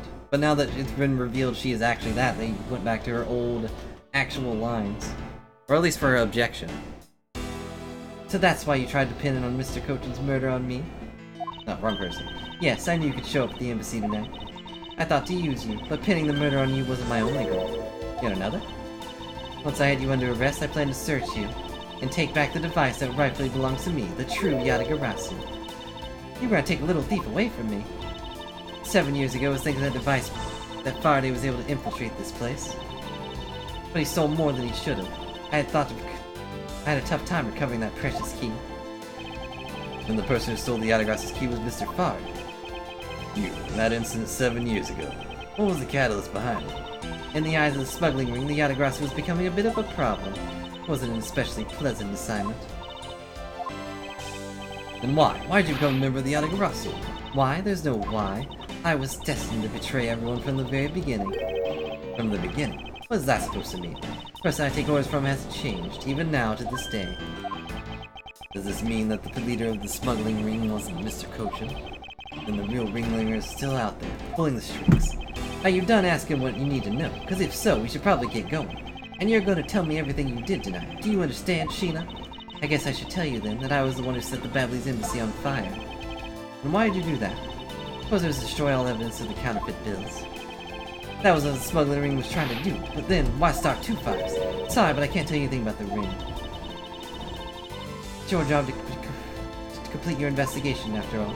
I had my fun. Now it's your turn to enjoy the ride. Wait, I mean, Miss Sheena. Yes. When I fell to the floor, these fell at my feet. What about them? They're such pretty hair sticks that I thought, well, I should return them to you. You can have them. They're of no use to me anymore. If you don't want them, you can always just throw them away. No, I want to keep them. Suit yourself. Oh, that's right. I almost forgot, Edward.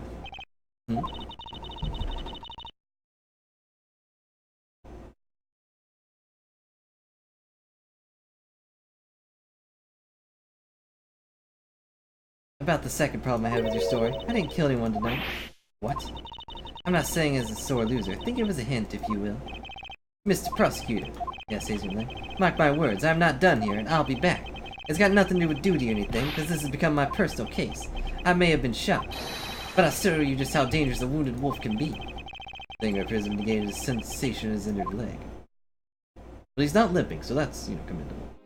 Never mind, he limped at the end there. It's finally over, Kay. I feel like I've peered into their heart just a little, It's so cold and dark, incredibly lonely. The person who was giving her all these commands, the one who thought my father was a problem to be removed. That person is the real ringleader behind the smuggling ring. Mr. Edward, I have a favor to ask. Can you hold on to these hair sticks for me? They're really pretty, just like the ones they were selling for Jam and Ninja Show. But until this case is over, I don't think I can look at them without being overcome. I understand. I'll take good care of them for you. There's soil stuck to the end of these sticks. Got this down real quick. I guess it's end time already. So it's midnight, the dawn of another day. Hey, Pops! We're about 20 minutes away from midnight. 23 or so. Hey, Pops, thanks a bunch. You really done a lot for everyone all these years. I started rambling there for a second. Sorry about that. Detective Bad, don't tell me today is the day. Yeah, it is. With this, I can retire in peace. This is down to the wire and we almost didn't make it. But we did it. We solved everything. But that's just it. We haven't solved everything just yet. The ringleader of the smuggling ring, you... Wait, the ringleader of the smuggling ring, you, the Yatagarasu, were chasing after. Oh, okay. I thought that was a continuation, but never mind. Legend of the Yatagarasu is over now.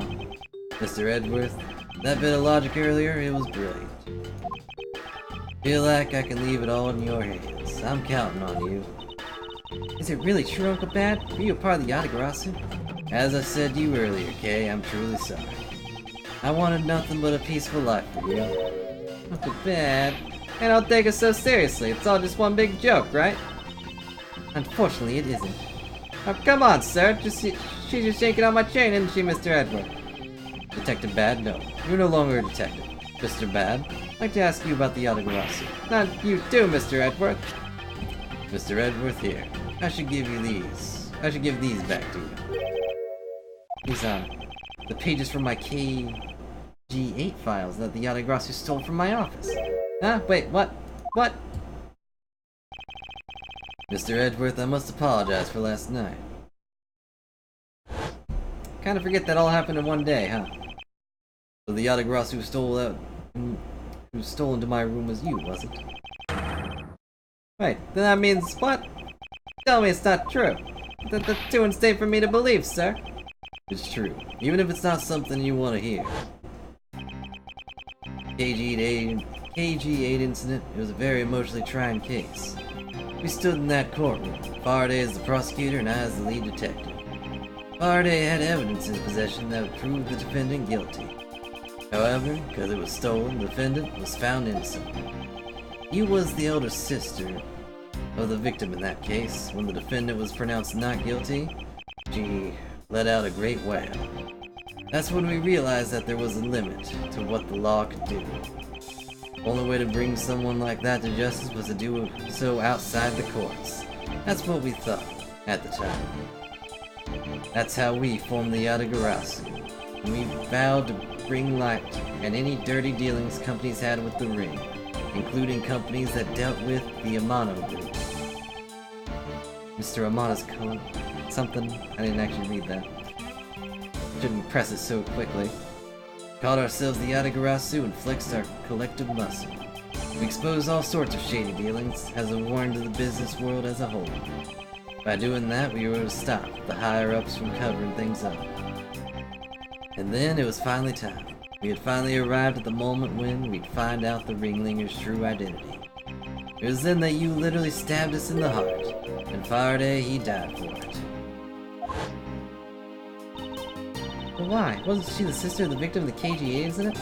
After Faraday's death, I looked into her past. That's when I found out that she was a phony.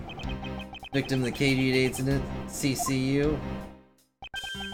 She never had a sister. What? Then that means Sheena wasn't the only fake name she used. Callisto U was also another pseudonym or whatever. From the very beginning, that woman was a spy sent from by the smuggling ring. She said it herself. I was destined to betray everyone from the very beginning. Anyway, let's return to the real topic at hand. Mr. Edgeworth, this trump card that was stuck under this page of the case file, please use it wisely. Trump card. That photo we stuck on there, try peeling it off. Behind it slumbers a piece of evidence that Faraday hid away all those years ago. The mark of the Yatagarasu, but why? This is a directives card from the big boss. Take a look at the back. This was something Kochin had on him at the time of the KGA incident 10 years ago.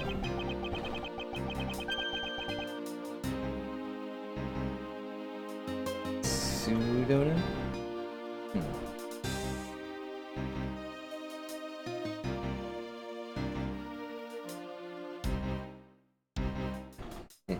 That blood is from the victim of the incident, Miss CCU.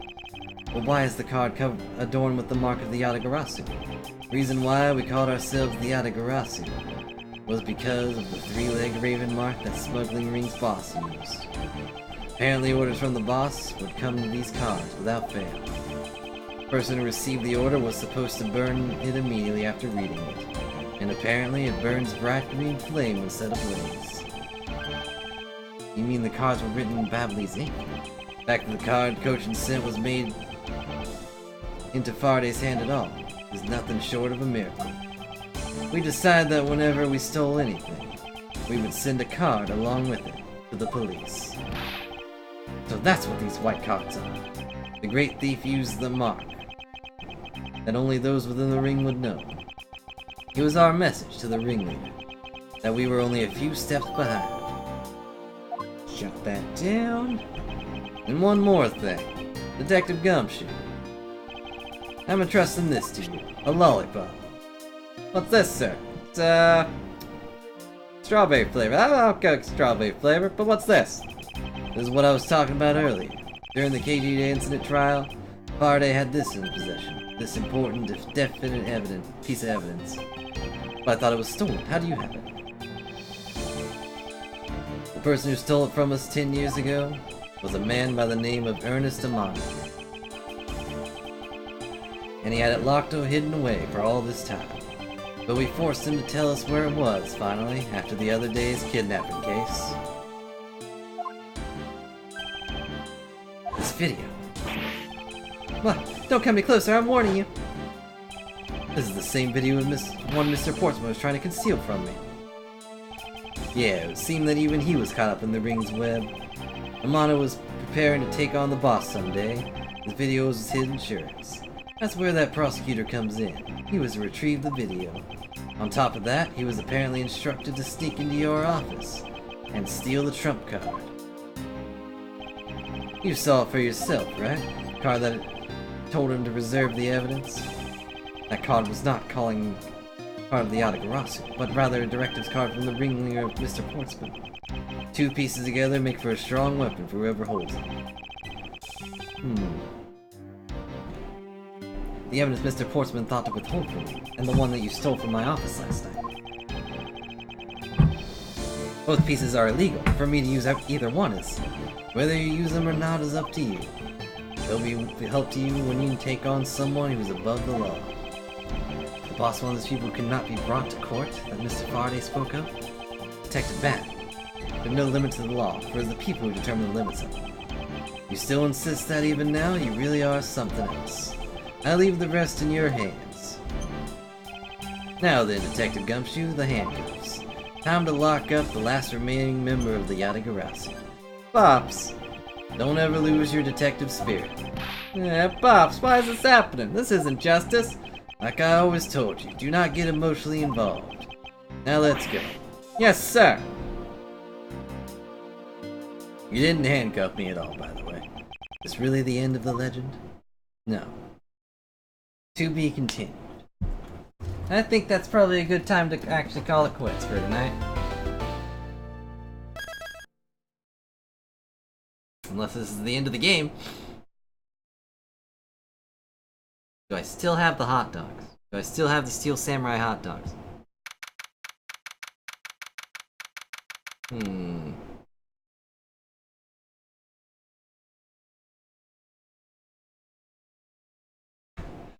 It is the end of the game.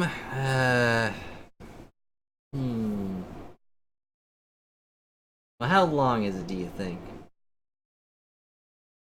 only like an hour, then I can do it, but if it's like 2 hours... Yeah, probably. I think that's probably a good time to like drop the bomb and then let's go do something else. Well, you know, do something else being stop for now. 'Cause it's been almost 3 hours now. Jeez. But we found out a lot of interesting things. I wasn't really expecting you to pop up as Sheena. Expected her to be connected somehow, but I didn't expect her to literally be you. That I kinda suspected. Being part of something.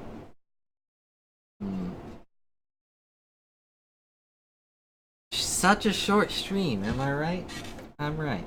But either way, thanks a lot for joining me, guys. Hope you enjoyed another bout of me failing to say things correctly, but getting the investigation done. I got hit like 3 times. But, you know. We figured it out. No, I kinda didn't really pay attention to Sheena. I was more interested in Lang at the time.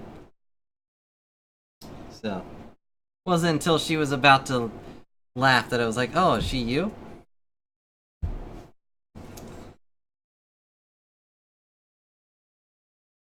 You like everything, though. That's a joke. But, I don't know. Because you like one character doesn't mean you like every character.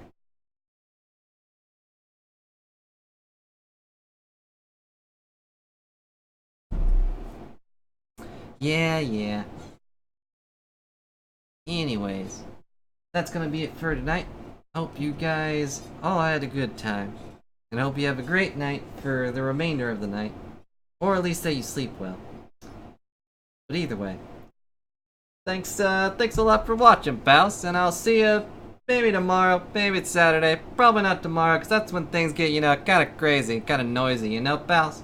And it's just kind of like, I don't really feel like doing anything. But anyways, I'll see you later, and have a good time.